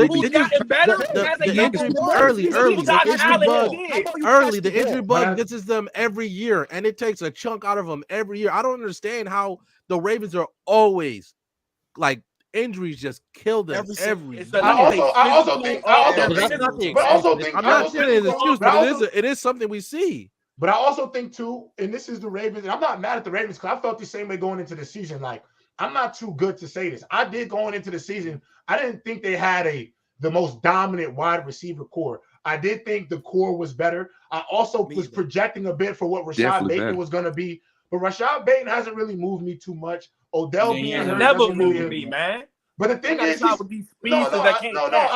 understand. I don't disagree with you early. But the thing is, I look at guys and be like, all right, I seen I saw your talent last year. Let's see if you could put it together this year. Like for example, your man's Brandon Ayuk. I knew after his rookie year, I knew this kid was gonna be good. Now I don't think he's better than CeeDee Lamb. Okay. I don't think he's better than CeeDee Lamb. But you can see the talent, you know what I'm saying? And obviously, in year 2, 3, he's put it together. I was hoping to see some of that same development from Rashad Bateman. I don't see that type of guy. I think Zay Flowers in year 2 is going to be a lot better than he is right now. Because I think once he keeps learning this NFL game, he's going to be better. But I think Lamar needs somebody he can grow with, dog. I agree. Devontae Smith. He needs a route runner. Well, he has Devontae. I like that. That's 2 rookie wide receivers he can grow with. So it's not like let's not act like the Ravens weren't trying. They drafted. No, they tried. And they drafted. You're trying. They're trying to give him young. You're trying, but you actually do it. And then they have an elite tight end, Mark Andrews. Not a short-handed guy. Marvin Harrison's getting drafted top of the draft early. The Ravens are not giving up that much capital to go up there. They're not giving up that much capital. They've never done that. They've never given up that much capital to go up there and get somebody like that. They want to have good defense, which they do. But then here's the thing: if you're not going to do that, Lamar will continue to struggle with these receivers who are now the number one. You're asking the Ravens to go against. You're asking the Ravens to go completely against how they got here. They've never. The last time they traded up was when they traded up back into the first round to get Lamar at 32. That's the last time they traded up. They're not going to pay the amount of draft capital it's going to take to go up into the top 5. You think the Raiders, you think the Eagles will be able to keep AJ and Devontae? They're going to try. Yeah, they definitely going to try. Yeah, they're going to try. They're going to definitely try. But I will say, they got to pay a lot of people, J-Rob. They got to pay so much people, bro. Come on. The Eagles have shown they're good enough to let the right pieces go and get pieces to replace them. If I get Devontae Smith, if I'm the Ravens, I'm sending a bag to Devontae Smith, bro. He's a dog. And he's a number one. But J-Rob, the Eagles will be foolish to give up T. Higgins. I also think there's no way they're getting No. The problem is, it's possible, bro. You can't. Not a number one. No, I don't watch T. Higgins. But early. But my thing, I saw that. I know what game you're talking about. I saw what game you're talking about. I'm not saying that the Eagles might not try to keep both, but hey, money talks. That's all I'm saying, chat. Money talks. Fair point. Throw that back, yo. You just throw a little. Yo, 100. But you ain't even What did my boy Kai Cenat say? You telling me Devontae Smith? You got $100 million for me in Baltimore? You got $100 million. Well, I'm out of there. I'm out of there, bro. Fortunately for the Ravens, they don't got to pay number one. I think Devontae Smith is a better number one. Could be a better number one than T. Higgins. Do y'all think if Yeah. they Oh, both had yes. opportunities, Yes. would be a Yes. better Yes. Yes. I love T. Higgins and I love Devontae. T. Higgins was Devontae's the number better 2 in player. I college. think it's He Marvin won Harrison. MVP with that I think guy. Devontae Smith is Marvin It Harrison. could be the What same about tier. this? Hey, what about this suggestion? What about trading It is for same Jerry tier. Judy? What about trading for Jerry Who? Judy? Ooh. No, What about no, trading no, for no. Jerry Judy? Why Yeah, not? no. Why not early? Why He ain't not? tell me It's enough. better than what they He have ain't right tell me now. enough. He Yeah, ain't Russell tell me Wilson enough. early. Chill out on Judy. I think Judy Nah, is a he's problem. been dropping the passes. Nah, Nah, Russell he actually been been playing open. well. Thank I'm looking at you. Sean Hey, Payton. thank you. That's what I'm looking Thank at for real. you. He ain't tell me enough.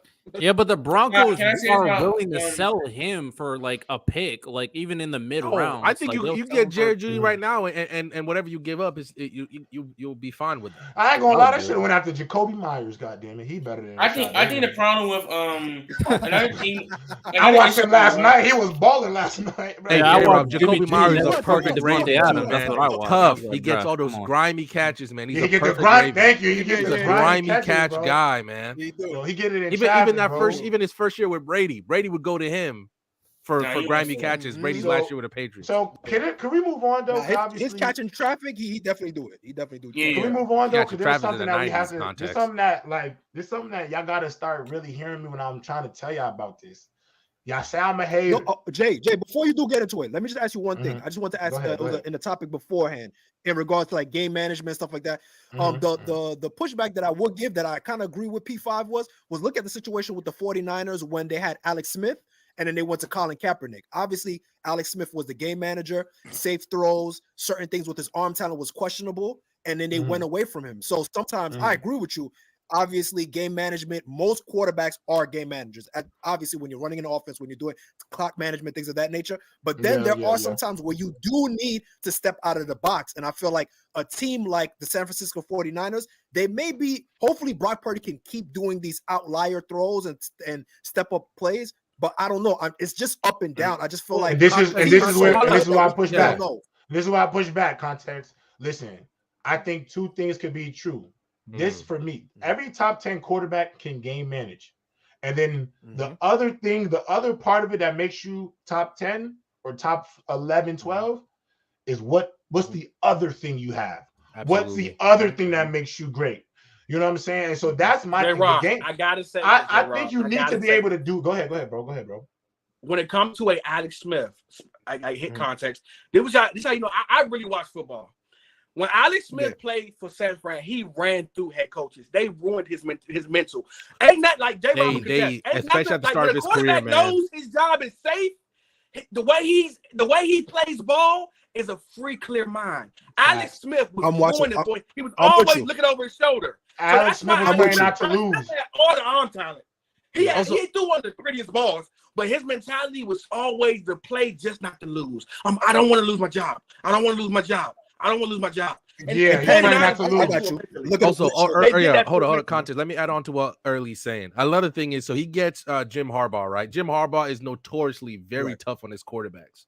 So at some point, Jim Harbaugh, you can guess it for lack of a better phrase, fixed Alex Smith to the point they are going to the playoffs. They are beating Drew Brees in playoff games. Right. The problem is once you establish that floor, I think because of what happened early in his career, Alex Smith was never going to take that next step to start making more winning plays. Even remember when he gets traded to Kansas City. Hold up, J-Rob. No, my bad. Like my bad. People in Kansas City would lose their minds because you have a weapon like Tyreek Hill, and Alex Smith would refuse to chuck the ball downfield. Refuse, and that's mainly because receiving touchdowns. Yeah, they had no receiving touchdowns that year. Yeah, bro, I was there. It was like at this point, I started betting. I was betting money that no receivers. I just want to see if they could actually do it. But the fact that he would refuse to go that way. But Alex Smith is basically, if you are Alex Smith, if you can be Alex Smith, that's good. That's the baseline. That's your foundation. Now, what else you got? What else you got after that? Because that's why you saw when Brock Purdy went intermediate to even deep throws, you can make those plays. That's what you look for in every great, every ascending quarterback. If he can make those throws too, plus he's not losing you the game. All right, random. It's time. Then why not? It's time for me to get It's time for me to get diabolical now. I've been standing on business with this one. I'm standing on business with this one because if you're talking about what I'm talking about, I'm ready. Every single week, it just for the last 3 years. Every game has proved my point further and further and further and further. Your man's Bill Belichick. Are we doing what I think we're doing? Oh, let me go first. Please let me go first. Hold on, Please let me go first. Y'all have to start putting it out there. Your man's Bill Belichick is a little overrated. It's not a slight. He'll go down as one of the greatest coaches in NFL history. No, he's top 2, J-Rob. maybe number 1. He'll go down is the greatest. But I don't care. Bill Belichick is overrated. I'm gonna put something in perspective. Go ahead. Actually, yeah, bring it back to me. Let me go first. Let me go first, early. Let me go first. All right. I'm gonna eat at the end, bro. Yeah, so 4 years. Okay, obviously, anybody who's ever seen me talk football know I'm a Brady stan. Okay, I'm a Brady stan, but I can keep it 100. But since about 2014, Bill Belichick has been ass at picking offensive talent. And nobody cared about it because he got Amendola. Except for his tight end game. No. Hold on. Let me go. Please, Early. He's been bad at picking talent. Nobody remembers what was that quarterback that they went to 2016 with? He was from Georgia, 2nd-round pick, receiver. He was good, but he got hurt. And he had knee problems before. He had knee problems that they knew coming out of school, and they still drafted him with a 2nd-round pick. They did that. The tight end situation that they tried in 2017, 2018, try to go back to that double tight end look that they had with Gronk and Aaron Hernandez. That didn't work. He's like, if Bill Belichick looks at you as a receiver in the draft, you are not good. If that's who he's looking at, he had multiple chances. He chose N'Keal Harry when DK Metcalf was sitting right there, but no, he chose N'Keal Harry. And for the longest time, nobody cared about it until the Patriots would lose in some kind of fashion where they're like, they just don't have the players because Brady was the best makeup in football. The best makeup in football. At one point, we were talking Brady. Hey, Brady, you could take me, J-Rob, Riddell, and everybody else on this panel, and we somehow made it to the AFC Championship. I'll play slide. Get 1,000 yards. Here's the thing. Let me finish. One last thing. Now, we look at this now. Brady leaves. And for the first time, first of all, let's not even say that. Brady was forced out. Because Bill Belichick thought Brady couldn't do it anymore. Forced out to the point Brady went to Kraft, was like, look, let's try to figure this out one more time. Kraft tried to talk to Belichick. Belichick's like, I ain't doing it no more. And Brady chose Bill Belichick over Tom Brady. It's crazy. So he drafts Mac Jones. I just want to give you guys some context. This is Mac Jones. That sounds pretty personal. I'm not gonna lie. Yeah. See, this is Mac Jones' stats in his 3 years as a Patriots quarterback. I'm keeping it a B. 2021, his rookie year, 68% completion percentage, 3,800 yards, 22 touchdowns, 13 picks. It's a great rookie season. You do know that as a fact. Great rookie season. They go to the playoffs. They get mollywopped by the Bills, but that was going to happen anyway. You're not expecting a rookie quarterback to lead your squad to the Super Bowl. His second year, 65% completion percentage, 2,997 yards, 14 touchdowns, 11 picks. Mac Jones missed time due to injury, plus he was benched. And he had a defensive coordinator calling his plays on offense. And that's true. Manning his offensive line. His third year. And a special teams coach. And a special teams coach as his quarterback's coach.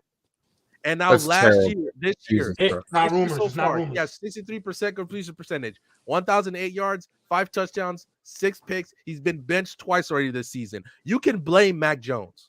And I'm not sitting here saying Mac Jones is good. Even when he was drafted, nobody was saying Mac Jones was good. Yeah, nobody was saying Mac Jones was going to be an upper level in terms of our talent. Mac Jones had a high floor. That's what he is. Okay, but this is what I'm saying. Let me finish. Mac Jones. That's nasty. No, listen. Mac Jones had a high floor. Okay, high floor, pro safe ready. Guy, all you gotta do. Well, basically, there's a reason why Kyle Shanahan wanted him. Kyle Shanahan wanted Mac Jones, but he was overruled by his GM, and they got Trey Lance. We saw how that worked out for them. I'm about to violate. You can blame Mac Jones all you want, but when Bill Belichick is picking the groceries and he's bad at it, he's picking somebody else. He's picking somebody to work on those groceries, and they've never done it before. Come on, and bro. Now all they're doing now in the thing is they're throwing Mac Jones under the bus when it's not fair, and he's doing it. And we talked about this last week, J-Rob. Other than Bill Belichick, how did Mac Jones go from a Pro Bowler to now he's being benched by Bailey Zappi? But his fault for It's that? his fault. That's what they're saying. Hold on. One last. Hey, yo, one last- random, real quick, because Yeah. like I actually agree with you on this one point that you said. I haven't thinking about the other ones, but I actually do think Bill Belichick is one of the worst coaches in the league when it comes to drafting. I actually do believe that. Oh, He's he been is terrible. the worst. He's the worst He is coach. terrible, But man. see, Man, I don't think that's- Random, finish your point. Yeah. Finish your point. He's like one of the worst of all time. He's one of the worst I've ever so seen. this is the last We're thing. gonna give it back to you. We're gonna give it back to you. Yeah, this P5, is but the last. I want This is the him last and thing. Odell We and know Brady at to this go in. point it has been documented. He said it. Bill Belichick only wants to coach his players. His players. So he's only looking for a certain type of player. He's not looking to adapt anymore. He's archaic. And the point now that they're saying Bill Simmons, I don't care if you are, he's a notorious Patriots guy. He has insiders in that building, and he straight up said this is Bill Belichick's last year coaching because Robert Kraft came into the league and was winning Super Bowls, and he's been mad ever since Brady left because what has he seen Brady do? Go win a Super Bowl. Go be a damn near MVP candidate the next year. And what has this team done? Get worse every year. We need to have serious conversations. If Bill Belichick is there and Robert Kraft's going to be like, then we're bringing in an actual GM. And Bill Belichick's not going to do that. So what's going to happen? You're about to watch Bill Belichick say, you know what? I'm resigning. I'm going to go somewhere. And dear God, a lot of people saying the Chargers. And if I'm Justin Herbert, I'm running like hell. I'm running like hell right now. Yeah, Because I want to say who's my offensive Well, coordinator? hold Kellen on. Moore not I'm staying. gonna grab him. I'm gonna grab it real quick. So, you know what it sounds like to me? It sounds like a bunch of Brady fans trying to uplift Brady. That's what it sounds like to me right Brady now. Brady uplifted himself. Brady uplifted himself. I have to do nothing to uplift Brady. Himself. Listen, I don't do anything to uplift Brady. He's great, man. You He's just great. said Tom Brady is one of the best makeups. And I gave you the reasons why, Riddell. I gave you the reasons why. I gotta continue.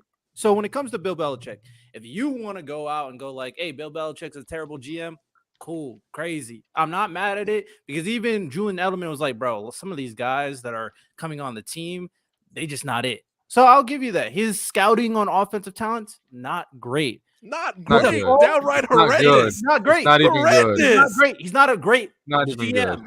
good. Keyword GM. Cool. So with that said, to go That goes say into coaching, though. Bill Belichick is overrated now. I didn't say overrated. That J-Rob said overrated. J-Rob J-Rob said overrated. When this We're just seeing his end. We're just seeing his end. Some of the best defenses we've ever seen. He is the greatest defensive mind in football history. Hey, Rodell, can I just say this real quick? He's not the greatest defensive mind in football. He's a great defensive coach. Wait, hey, time out. Hey, Hey, Rodell, I'm going to say a hot take. If he's the greatest defensive mind in all of football, why is his teams of players that he drafted on defense, which he knows best, is out here giving up 30 a night? They're getting cooked, Riddell. I'm not gonna say this is a hot take. We can't blame the GM. I'm not gonna say this for everybody, but I think a hot take is I don't think the Patriots are ever making the playoffs again with Bill Belichick as their coach. I don't disagree with that. I will give. That's what I'm saying. I'm saying that the game has outgrown Bill Belichick. Yeah, it's gone past. It's gone past Bill Belichick. We're not even gonna beat the Raiders next week, bro. Bill Belichick is kind of similar to like Phil Jackson when he came back. It's like, okay, your style is outdated. You probably need to just go. Bill Belichick, your legacy cemented. You don't got to prove anything else. You probably got to go, and that's probably what it is as of right now. Because I refuse to accept that, Riddell, because Andy Reid has found a way to constantly reinvent himself. Bill Belichick refuses to. Andy Reid constantly reinvents himself. Bill Belichick refuses to. John Harbaugh has found a way to reinvent himself. I mean, Bill Belichick refuses cool. to. I don't care. When it comes down to it, Jim Harbaugh did it. In order for him to be like that, he had to get one of the greatest quarterback talents of all time. John Harbaugh obviously had the great 2 runs. Andy Reid was making playoff runs with Kevin Cobb. He revived Michael Vick. What are we talking about? What are we talking about? And you're saying that Bill Belichick has been bad ever since when he got Mac Jones. They've been a competitive team every year. They are struggling. They're getting what we know is called being too mid. You are so mid every year, that you're not good enough to make a push, but you're good enough to never get a good pick. That is Riddell. They're getting worse every year. They're getting worse every year. Due to his because they don't have the talent. They just he's the one picking the talent, Riddell. That's the thing. And They which don't affects his have coaching. Which affects his Early, coaching. What are we talking about? Yeah, early. Yo, P5. Bama I is think- hurt. He could be off webcam, but P5, get your ass on webcam, bro. You know the rules. Go ahead, early. I think that Bill Belichick is a product of comfortability. One, he is outdated. I think Absolutely. Bill, you got to understand that, and this is why Tom Brady is so great, and why people love Tom Brady so much. We forget that before the Randy Mosses, he had Deion Branch. Edelman was a cornerback who they say, yo, go catch some passes. They took Wes Welker from Miami and made him a Hall of Famer. Like Hall of Famer. he always could get that talent. He has some case, He has a case. Greg Popovich. He can always get that low-level talent and make them stars, Hall of Famers. But I think he got two in his head. He didn't realize that a lot of the reason why that worked is because Tom Brady was the guy throwing the ball. So when you are used to getting a fourth string and making him a number one receiver, getting a fifth string and making him a number one receiver, getting the guy off the practice squad and making him number one receiver, you get comfortable. You get very comfortable in that. And Bill Belichick got bigger than his bridges. So in his mind, I'm about to cook after this. I'm about to violate. I created this. So when Tom Brady left, he thought he could mimic the same thing. He saw something in Mac Jones that was Tom Brady-esque. But he doesn't realize that Tom Brady was so great and wanted to. Tom Brady is a Michael Jordan of football. He wants to win so bad, he instills it into his people. And you saw it because people forget that the Tampa Bay Buccaneers was a wreck before he got there. The year before he got there, Jameis Winston throwing 40 and 40. Like, he comes there in a complete. Well, hold on. Be real. The Tampa Bay Buccaneers were like 7-9 the year before Brady got there. That team was ready to go. They just needed somebody not to throw 30 picks. But they were losers. They were not losers. He came in there, and you hear it when that team was a loser. I will give you that. He came in there, and he really changed the mentality. He's the greatest quarterback in Tampa Bay. He's been there 3 years. Early just cooked, bro. He's the greatest quarterback in Tampa Bay history. He's only there 3 years, J-Rob. It's Tampa Bay, random. Like, what are we talking about? Like, he's the greatest quarterback they've ever had. He was there for 3 years in his 40s, bro. When your leader is the guy who's motivating you like that, when your leader, the main guy, that everybody loves is the first and last out, that changes your mentality and got other play sports, dog. When your star is in the gym before you get there, it's like, yo, I gotta set my shit up. We with you. Yeah, I mean, I think Tom Brady's great. Tom Brady is one of the greatest of all time. He's the GOAT as of right now until Patrick Mahomes dethrones him. So it's like, sure, better win 8 Super Bowls. But we're not going to discredit what Bill Belichick did on the other side of the ball just to uplift Tom Brady. Like, what are we talking about? We're not. We're just telling you what he did himself. No, J-Rob, go cook this man, please. Let me violate because I ain't gonna let me say the JJ, let me just say something real quick before you violate, because I know you want to go crazy. Let me just say this real quick. I just want to to retort to Riddell's situation. But he also did have some talent on the defensive side as well. Let's not say like he's not having. Agreed, and he picked that talent, did he not? Yeah, so he's getting talent on the defensive side. I'm not saying that he doesn't do that, but the offensive side, you are self-sabotaging your team, and then on top of that, too, to compound that, the coaching is not raising the level because the eye for talent, you're coaching wrong. You're trying to coach like you had Tom Brady when you don't have Tom Brady. Early. Say that again because it was like a lot of back. No. What I was saying was that Bill Belichick, like you guys are saying, is archaic, and the same thing with like Greg Popovich is learning this had to learn it after Tim Duncan retired. He's lucky he got Wemby, not gonna lie. Right, he had to go through these situations until he gets a generational talent again, and then probably he's going to be able to figure out and coach with that. But so far, without this offensive talent, Bill Belichick has shown us that he's rudimentary. And to be honest with you, he's self-sabotaging with the team with the general manager. So in my opinion, I feel like it's a double-edged sword that he's doing. And unfortunately, I agree with Bill Simmons. I think Robert Kraft has had enough, especially the way he handled Tom Brady. I think that really did rub Robert Kraft the wrong way. Because it puts a sour taste in guys, like, generational talents when they're watching it and they're seeing this, like, damn, this is how you let the coach handle it when like Tom Brady went and he proved himself after that. So I think it puts a bad taste. And I think Robert Kraft is going to have a conversation with Bill Belichick, a stern one, a very, very stern one, if this doesn't change. And he got Robert Kraft to side with him, and you weren't, and Robert Kraft did not sit here acting like he's not in the business. Sean, I'm about to violate. That's all he's done. Yeah. Sean, are you ready? If he gets Caleb Williams, if he gets Caleb Williams, I mean, it's a different conversation. He better get a new offensive coordinator. I'm gonna pray every night. What you got the 3.5 in? What you got the 3.5 in? What you rolling up in? I'm rolling up these Bill runs in the backwood right now. You ready? Shonen, listen to me, my brother. First thing is first. I do not have to big up Tom Brady. The career is set in stone. We already know what that guy is. There's nothing else that needs to be said about a Thomas Edward Patrick Brady, brother. He's done more than enough. We know who he is. That's crazy. This is about Bill Belichick. Okay, it's about Bill Belichick. So Belichick, Little Billy, look, Bill, one of the greatest coaches all time, won't take it away. Won't take it away. But, bro, that man overrated, cuz. And I'm gonna tell you why. I got multiple reasons why I get it. He's a great defensive mind, bro. Great defensive mind. I'm not gonna take that away. But first things first. Put it underneath the microscope, Jay. Put it underneath the microscope. First things first. For all of y'all out here who's saying, well, he's the GM and the coach. The head coach's job is to manage the entire team. Offense, defense, special teams, you manage the entire group. So at the end of the day, the responsibility of what happens on this football team falls on you. Why are we killing Sean Payton? Because everything that's going on in the Broncos is dog water. He gets blamed. Why did Nathaniel Hackett get fired last year? Because everything around him was a debacle. He couldn't manage it. It was a debacle. Why do you think Brandon Staley on the hot seat? Your job as a head coach ain't just to call defense. It's about managing the entire football team. And this is why y'all kill me when y'all make some of y'all head coaching arguments. Y'all be like, he's a great defensive mind. He's a great offensive mind. That's not the sole objective or job of the head coach of a football team.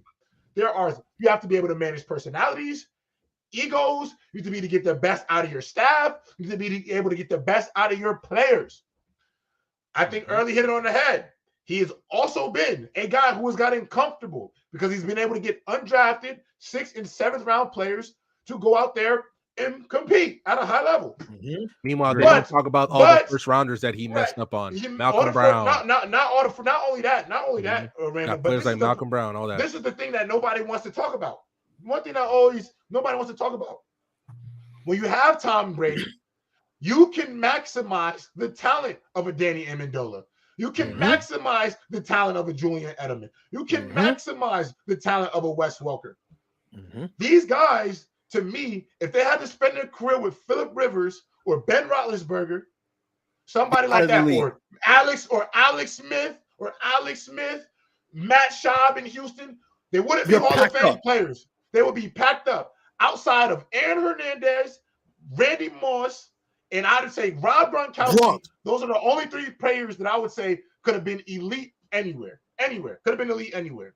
These other guys, on the other hand, were able to be great, and they're going to get Wes Welker and Julian Edelman are going to get Hall of Fame jackets because of Thomas Brady getting the max out of them. And the thing is, too, whether y'all want to say this or not, Tom Brady was pushed out the door. Why the hell would he want to leave a situation that he's been in for 20-plus years? 6 Super Bowls at the time. 8 appearances. The greatest quarterback ever. Has all of these MVPs. Has done all this for this program. It's shown no signs of slowing down. Y'all pushed him out the door because y'all didn't want to get him the things he needed in order to be great because y'all got too many egos with this coach. This coach, as much as y'all want to call him a great defensive mind, he cannot draft players well. The last 2 Pro Bowl or all-pro caliber players that he has drafted, one guy was a punt returner, the other guy was a punter. That's not going to get it done, my brother. And y'all can say, well, he's a bad GM, he's not a good coach. Listen, y'all didn't say that about Bill O'Brien. Y'all called him a bad coach, and he was calling plays, and he was being the GM. He was doing both of those things. And I'm not comparing him. Okay, and I'm not believing any rumors. You know what? Because I believe rumors. This is the problem. This is how I know y'all ignorant, and I don't understand how reporting works. This is how I know y'all don't know how reporting works. Do y'all think that these reporters who put out all these stories Do y'all really think y'all right minds? Every single story they put out, they pull it out of their ass. Excuse my language. They pull out of their ass and make it into reliable source. When Stephen A comes out here and says things about players, you think he's saying it because he don't know nobody in the building? He don't got a source that's inside the building watching every day. Y'all calling it rumors. But I can go back and say moments. Robert Kraft has come out and stated, I didn't want Tom to leave. So if the owner of the team didn't want Tom to leave, why is he gone? Because Bill Belichick said so. Because Bill Belichick wanted to move on to Jimmy G. It was brought out to everybody's attention that Jimmy G was the heir apparent. Everybody knew that, Billy. I don't know how that's a rumor. That was a fact that if you ask, so you can say players have lied about it. You can say players are lying about it. You want to say reporters are lying? They're in the building. They talk to the staff. They talk to the team. They are clearly around the team every single day. Media is always around. They're not pulling this out of their asses. They watch practice. They see everything that's happened. Why do you mean, of course, because Jimmy G was way younger? He wasn't way better. He wasn't the better option. The man was 42 years old winning Super Bowls. All I'm saying to you all I'm saying to you, Sheldon, is Bill Belichick may be able to coach a defense. 100% could coach a defense. I'm not saying he can't. But when you have Tom Brady, you get to erase a lot of your nonsense. I do not think in any world if Tom Brady doesn't walk through this door, Bill Belichick's career is the same. But I will say this. I think Tom Brady in a lot of situations still would have been the same guy we've seen, because up here, he was a different type of killer. He was a different level of a killer. You wanted it, dog. And the reason I can prove that is because he did it with the Bucs. A team, don't say, oh my God, because prior to that, you know what team in NFL history had the worst win percentage in NFL history? The Tampa Bay Buccaneers.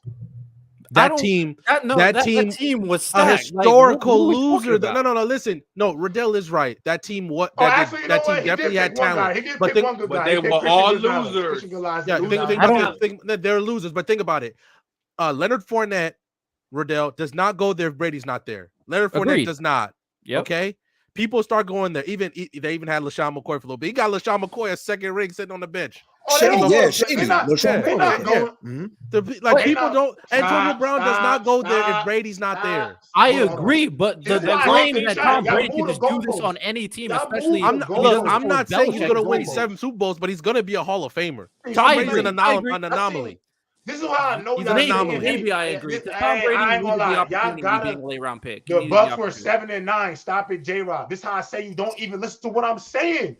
I said statistically career worst losing team in history has been the Bucs. Not what their record was last year. Y'all don't listen to what J-Rob is spewing. I know it hurts. Act like to crazy be wrong, is crazy. But I'm career losers. The Bucs were stacked. Okay, y'all can say that. But they have been stacked. They have been stacked the year before. They have majority of the same players.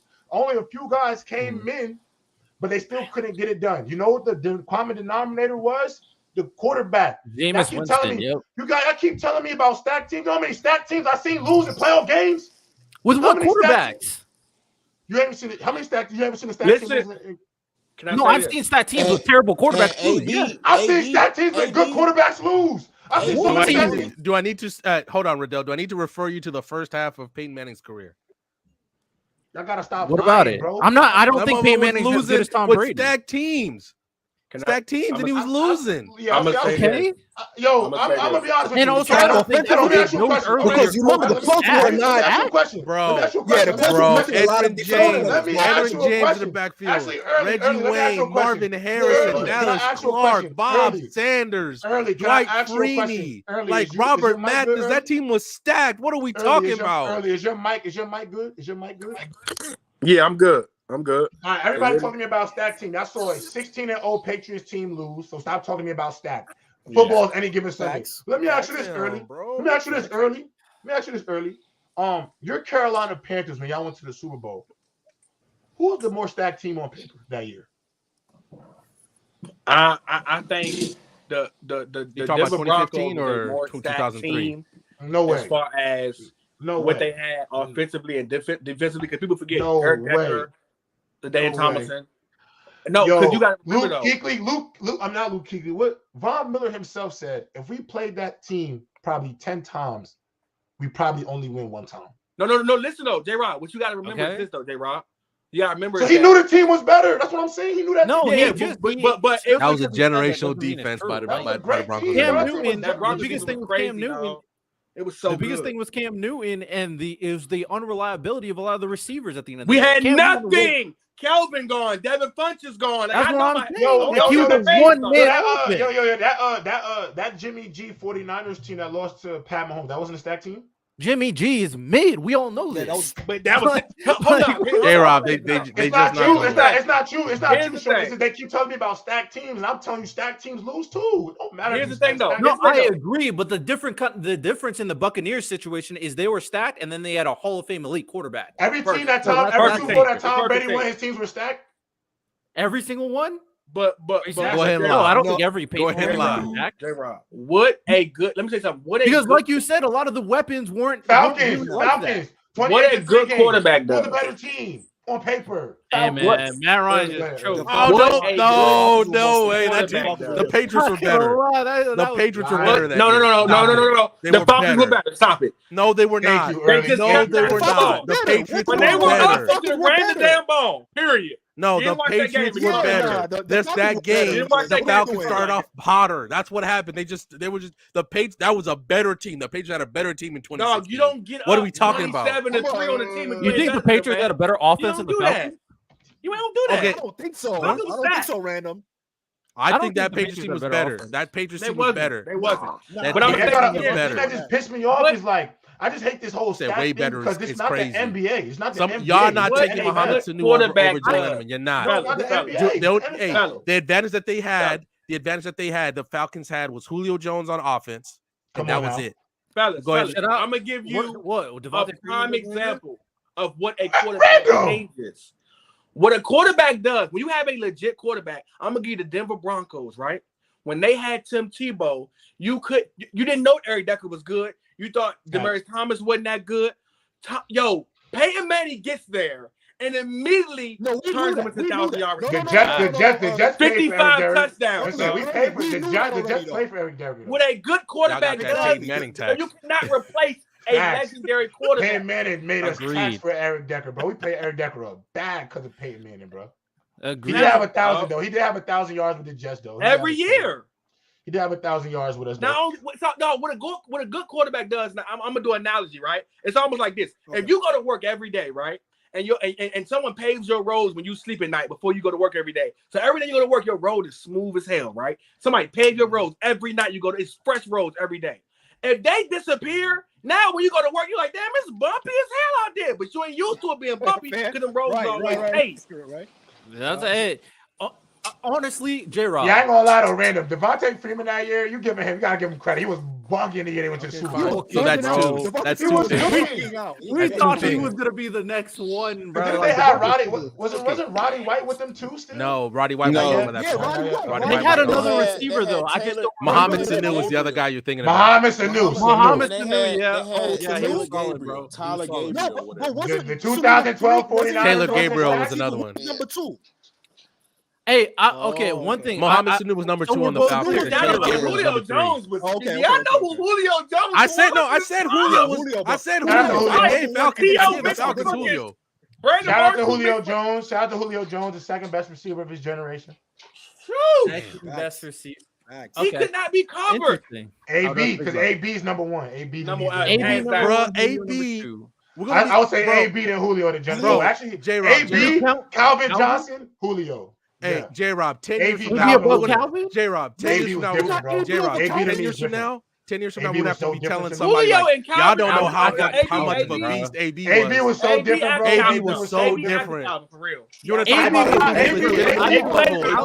Don't get me wrong. If you say Calvin, I can't even argue that because you can't beat 6'6", the 4.5 speed. Okay, I got you. I'm with you. I can't. But to me, 4.3 speed. 4.3 speed, but AB was really 7'11", bro. He was really 7'11". Always open, Slim. Like a project, he was always open, baby. Toe tap, bro. And Julio wasn't? No, Julio. What you know what's funny about Julio? I know what's funny about Julio. For all that size Julio had, he never got a lot of touchdowns. AB was nasty, That's man. true. That's my only 1,500 yards on He the never got a touchdown. AB was my giving you only 10 plus touchdowns a year. Thank you. Man, AB was on the Jerry Rice days. What are we talking about? Listen, y'all, that's been my that's been my only start against Julio. I love Julio's game. Julio did not get in the box enough, bro. That's terrible in the red zone. That's nasty if y'all. AB was into that red zone. But like Julio's yak is not as good as even like Calvin. Ben Roethlisberger was spamming Antonio. I like Julio though. I'm not even slighting Julio. I'm not slighting Julio either. And Matt Ryan wasn't spamming Julio. AB was just different, bro. AB couldn't get open in a phone. Couldn't get open in a phone. Not the way, bro. The only reason AB, listen, you can legitimately say the only reason AB is not a first Sherlock Hall of Famer is because of Vontaze Burfict. You know who else I'm taking over Julio? Actually, let me not. Oh, you were about to get nasty real quick. All right, bro. You know who? All I'm gonna say, I'm gonna just take that guy that got 1,000 yards every year with a different quarterback every year, just been a dog every year. You feel me? Better catch by eye, that type of guy. You feel me? You know. Mr. D. Hopkins, man. Oh, DeAndre. Well, how do we feel about Larry? Hey, how do we feel about Larry? Julio is not even. Hold on. How do we feel about Larry Fitzgerald? Julio is not even top 15. Early. Are you talking about all time? Yeah. Hold on. I'm not. I don't think you're lying, bro. I named 15. I ain't gonna lie. 15 right now. I ain't gonna lie, bro. I ain't gonna lie. You're not gonna like this context. You're not gonna like this context. I can name 3 receivers that are playing NFL football right now. When their career's done, they will be better than your man's. Yes. Tariq Hill. Tariq Hill. Justin Jefferson. Devontae Adams. And Devontae Adams. Damn. And listen, and if Jalen Tariq, I'm not like you can't even argue Tariq. You can't even argue Hill. He'll be over him too. And if AJ Brown keeps balling up, Jamar Chase, AJ Brown, these guys, I'm telling you, they keep balling the way they ball. Hold up. Y'all don't know about Julio. And I love Julio. Julio did not work hard, bro. It was all physical. He didn't work hard. Fellas. Shut up. I love Julio. He did. Don't put that false information out. No. Do you know what Julio's diet was? Kids. He had a bad diet too. He never stressed. Diet doesn't matter as much That's as why you think it matters. Talk to early. Talk to early. Nah. Let Bama get it off. Let Bama go. I gotta let the children know you can't believe everything you hear, man. Some people just get up here and just like to hear themselves talk. They get he wasn't no AJ Green. You talking about an AJ? Excuse me? What? What? Me early? Yeah, let's talk. What? Well, you early, bro. Mr. High Point. You early. This Wait, was a hot take. You got AJ Green over Julio? You got AJ over Julio? I'm asking you early. I swear to God. Early, bro. If y'all really watch this, y'all gotta put you in the 1v1. Listen to me. Remember, they came out same draft. Came out same time, right? Remember, it took Julio some time to get better. Let Bama go after nobody. No, it did. Julio some time. He had 11. It took 1,100. And hold up. Not to mention, AJ Green was over there in Cincinnati by himself. Julio had a Rodney White to learn from. Niggas forget Rodney White was a route magician. Like, you really had somebody to learn from. AJ Green got out the mud by himself. The moment he touched down, he was 1,200, 1,400, 1,500. It took Julio 2 or 3 years to become the guy. Y'all forget that? No, it didn't. Julio came out the gate 11. Run your stats, man. Run it. Go look at your stats. He's running them right now. Let him talk. Go ahead, Bama. Julio out the gate had like 1,100, if I'm not mistaken. I don't know. Go make sure you're not mistaken. Double check right now. Oh, look. Yeah. Yeah, because he over there just lying on Julio's name. And then out here with the diet, bro, I don't know where y'all boys get this diet shit from. First off, football is a gladiator sport, bro. Eat what you eat, bro. And I'm also with Ocho Cinco. I ain't saying just be no fat ass and just chill, bro, because them boys do work out, which Julio does. He's a workout Julio had warrior, 959 yards his first year. I know. I'm looking right now early. I'm looking right. Oh, bro, you out here acting like he had 500 yards. Relax. Let me look at AJ Green stats too. Bro, he played 13 games that season too. Like, what are we talking about? He came off that foot injury. And also with football, bro, you don't feed a gladiator grapes, berries, and nuts and shit, nigga. Like, bro, you eat steaks, bro. You gotta fuel a beast, bro. Like, I don't know where y'all get that. But how you gonna say that, dog? when literally the greatest receiver of all time had a extinguished dad, and he played for forever, dog. Like he's an anomaly. No other receiver Johnson is an anomaly, dog. Eating the way he eats, he's an anomaly. Oh my God, bro! Early, do you know what Trent Williams eats eats? On trees. Thank you. What are we talking about? Jerry Rice is the GOAT for a reason. Unquestioned. Trent Williams is a fucking offensive lineman. Jerry Rice is not the GOAT. He's not the GOAT. Jerry Rice is not the GOAT. We talking about receivers. Whatever. Randy Moss, baby. And Trent Williams is one of the most athletic offensive linemen of all time. T.O. Listen, dog. I ain't trying to name drop. That's family. Go Randy him right Moss now. is Red. Great Thank you, guy. thank you, J-Rob. The greats Thank who you, lasted a J-Rob. long time. Larry Fitzgerald. You could call him. Larry Fitzgerald. Call Great your guy, family. dog. Call your family right The now. ones and who ask him about last. Julio. He'll tell The you ones who crazy. last. Randy Moss is the GOAT. Yeah. But you a fan of Julio. But again, Julio has some deficiencies, dog. He wasn't in the gym the way Antonio Brown was. He wasn't the route runner Antonio Brown was. No, that's a lie. He relied on his physicality. No, he was not the route runner. He was not the route runner. That's a lie. He wasn't as good. Too. Julio. You saying you saying Julio was the same level of route runner as Antonio Brown? Yes. Exactly. You just talking, dog. Bama, that's where me and you part ways. That might be a little bit. That is where me and you part Hold on, ways. Hold on, y'all. We got for these last. Hold on. Let me just for these last 10 minutes. Let me just do something real quick because we got some super chats that we never got to. Drink more water. Y'all know who Antonio Brown was. Hold on, y'all. Hold on. With the He's not the season same. being He's not AB when it comes to route running, but he can run routes. Let me read the super chat. With the season being a little over a quarter of the way finished, who are some of your non-rookie players and team surprises and disappointments? Can I go first? Go for it. All right. Obviously, team surprises. I knew the lines were going to be good, but they're looking very good. Very good. David Montgomery needs to get a lot of love for what he's doing in Detroit. Needs to get a lot of love for what he's doing. And I guess I'll say this also. Oh, I've been glazing Tua like Bama, but I'm gonna give him his flowers for real. When he's protected, he's looking like one of the best quarterbacks in football. He needs to get his love for real. Stupid ass. Say it again. Say it one more time. Tua? Say it one more time. Tua. Yeah, Tua. Disappointments. As even with all the stuff we just said about the Patriots, I didn't think there was gonna be in the Caleb Williams sweepstakes, and the way they playing, they might just win. You keep giving up 30 points a night. And to go back, when I tell you, I'm going to root for Caleb Williams so hard because he's from my city. Ooh, it's about to be bad. I think Tua is the best game manager in the NFL right now. Right now, I think he's the best game manager in the NFL. I know that's a bold statement. I don't think that's bold. I don't think that's bold. It's not bold. He's definitely shown what he can do. Yeah, I can't say that's bold. Best game manager. Finish your take, Bama. He did take Jalen Hurts' job in college. Finish your take. Go ahead. I'm biggest disappointments right now. I'll probably say Cowboys. I gotta go. They is the biggest because they make the most noise. Most Jerry surprising. I'm sorry, bro. I gotta go with the Texans, bro. That's a for them boys fighting. They fighting, bro. They got a lot of fight in them, bro. Like you could just tell when you got some young real pit bulls over there. They got a little fight in them, bro. Yeah. Biggest team surprises. Biggest team surprises. I'm gonna probably go with the Jets, bro. Cause same reason I gotta go with the Texans. They still fighting, bro. Like the way Zach Wilson is playing, they fight. If he play like they play like that, relax. It's the Broncos defense. Relax. All I'm saying, nasty though, man. All I'm saying. When they defense. All right. Random.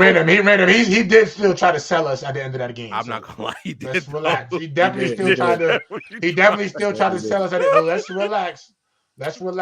I'm gonna say mine real quick. Detroit Lions defense, biggest surprise for me, 100%. And then the biggest disappointment. The New York Giants are terrible. They are terrible. They're awful. I would say for me, if I were to go, I would say I would say the Lions, but the Lions doing what they're doing is not a surprise to me. I think the biggest surprise for me this year is honestly, I'd honestly say because you did bring up the Texans. I'm actually surprised at how bad the Vikings are, actually. Just because this was a team that everybody told me was going to be better this year. Y'all know y'all pretend for smoke, Cousins. So I had Jettas going for 2K. So for me, I'm gonna say that biggest disappointment. Yeah, biggest overall disappointment though. Biggest overall disappointment. I guess I would say the Vikings because that is the disappointment. I'd probably say the biggest surprise. I can't say the Lions because you already said them. Actually, my biggest surprise is the Commanders being so bad. I actually thought that they would be a better football team. And Early said it best. If I'm the Commanders, Caleb Williams is a DMV kid. They got talent on that squad. I got Eric Bieniemy. They're winning too much games for them to get Caleb, bro. I don't think they're going to win that many more games, my brother. They're beating the Giants, at least. Listen. I don't think they're going to beat the Falcons next week because the Falcons defense is good. I think Desmond Ridder going to have his confidence up, and they're playing at the Falcons. Desmond Ridder is right now undefeated at home. The Giants, I think Tyrod Taylor's going to play. It'll be better. They're getting stomped out by the Eagles. They might beat the Patriots in an ugly one. They're going to lose to the Seattle. They may beat the Giants, but they're going to lose. I think they lose the rest of the way. Cowboys, Dolphins, Rams, Jets, 49ers. Okay, Cowboys. They might lose out. They could lose out. They could really have or pull a Carolina Panthers and give up Terry for first round. Try to add Terry, the most underrated receiver in the league. Man, he's so good. That's easy. Terry McLaurin, Scary Terry's the most underrated receiver in the league. The Ravens can get Terry, up. One second. Quick question. Y'all this. Why would you give up Terry if you're trying to win the Caleb sweepstakes? You have Jahan Dotson still. That's I crazy. Would trade. Let me tell you something. That's crazy. For Caleb Williams, I would trade Chase Young and Terry for Caleb Williams. Me too. You don't understand a generational like that? If Caleb was on the table, there are only a few. LeBron, in the league. You're not trading for Caleb. But this is why I say y'all doing too much because look, you're like LeBron James for you can't miss. Nah, but look. He already told you, bro. Like he not finna go into no shitty situation. So essentially, but like you talking to a dude who go back home. He would go back home. Not gonna lie, that's something we gotta talk about. All these college quarterbacks that's like threatening not going in the draft is kind of like I'm not liking it. I'm gonna be honest. I don't. They've been doing it forever though, Sean. This has been going on forever. But not this bad. Like they're so What? Bro, Eli Manning and Phil Rivers. It's been bad. I'm not going to the Chargers. You remember? But they still got Eli Manning said, and they moved them. And they moved them for each other. Traded. But I'm saying, like, moving forward, quarterbacks are actively going to go, I'm just not going to the NFL right now. What quarterback has done that? Look, I said moving forward with the NIL. You don't have. They're not going to, bro. Look, stop. No, that's not true. They're going to make more money in the league than NIL, bro. I know, I agree, but that's what they're threatening. That's what I'm saying. That's why Cam Newton went to the Panthers. You remember Andrew Luck was originally supposed to go to the Panthers. Andrew Luck looked at that situation and said it was too shitty and said, I'm going to stay another year, my senior year, because I was going to school for architecture. And guess what situation ended up being shittier? That's true. That's what he gets. Hold on. Let him watch football. Hold on. Let me finish. Let me get through these last two because we're about to be done with the show. What could be a good package for Tay in Baltimore? Odell, first round this year. All the receiver core. Zay, all them, bro. The whole receiver core. If I absolutely got to, Raekwon Smith can go too. I agree. Oh no. You I'm gonna start I would trade though. Hey, but you know what I would trade? You know what I would give up though? I ain't gonna front. I love Marlon Humphrey. I love you, bro. I think you're a good football player. But for Devontae Adams, I would have to consider that. You're out of here, buddy. I'm like, let me get Marcus Peters. Devontae, I'll give you Marlon Humphrey, Odell, first round this year, first round next year. Grab that. And then early, like, don't like that shit. Big head Rico. But before we go, any last things before we got our last minute? I'm gonna say it again. If y'all listening, and Jared Goff is better than Kirk Cousins, Riddell. Listen, and you're tight about it. You're mad about it. Scary Terry and 3 first-round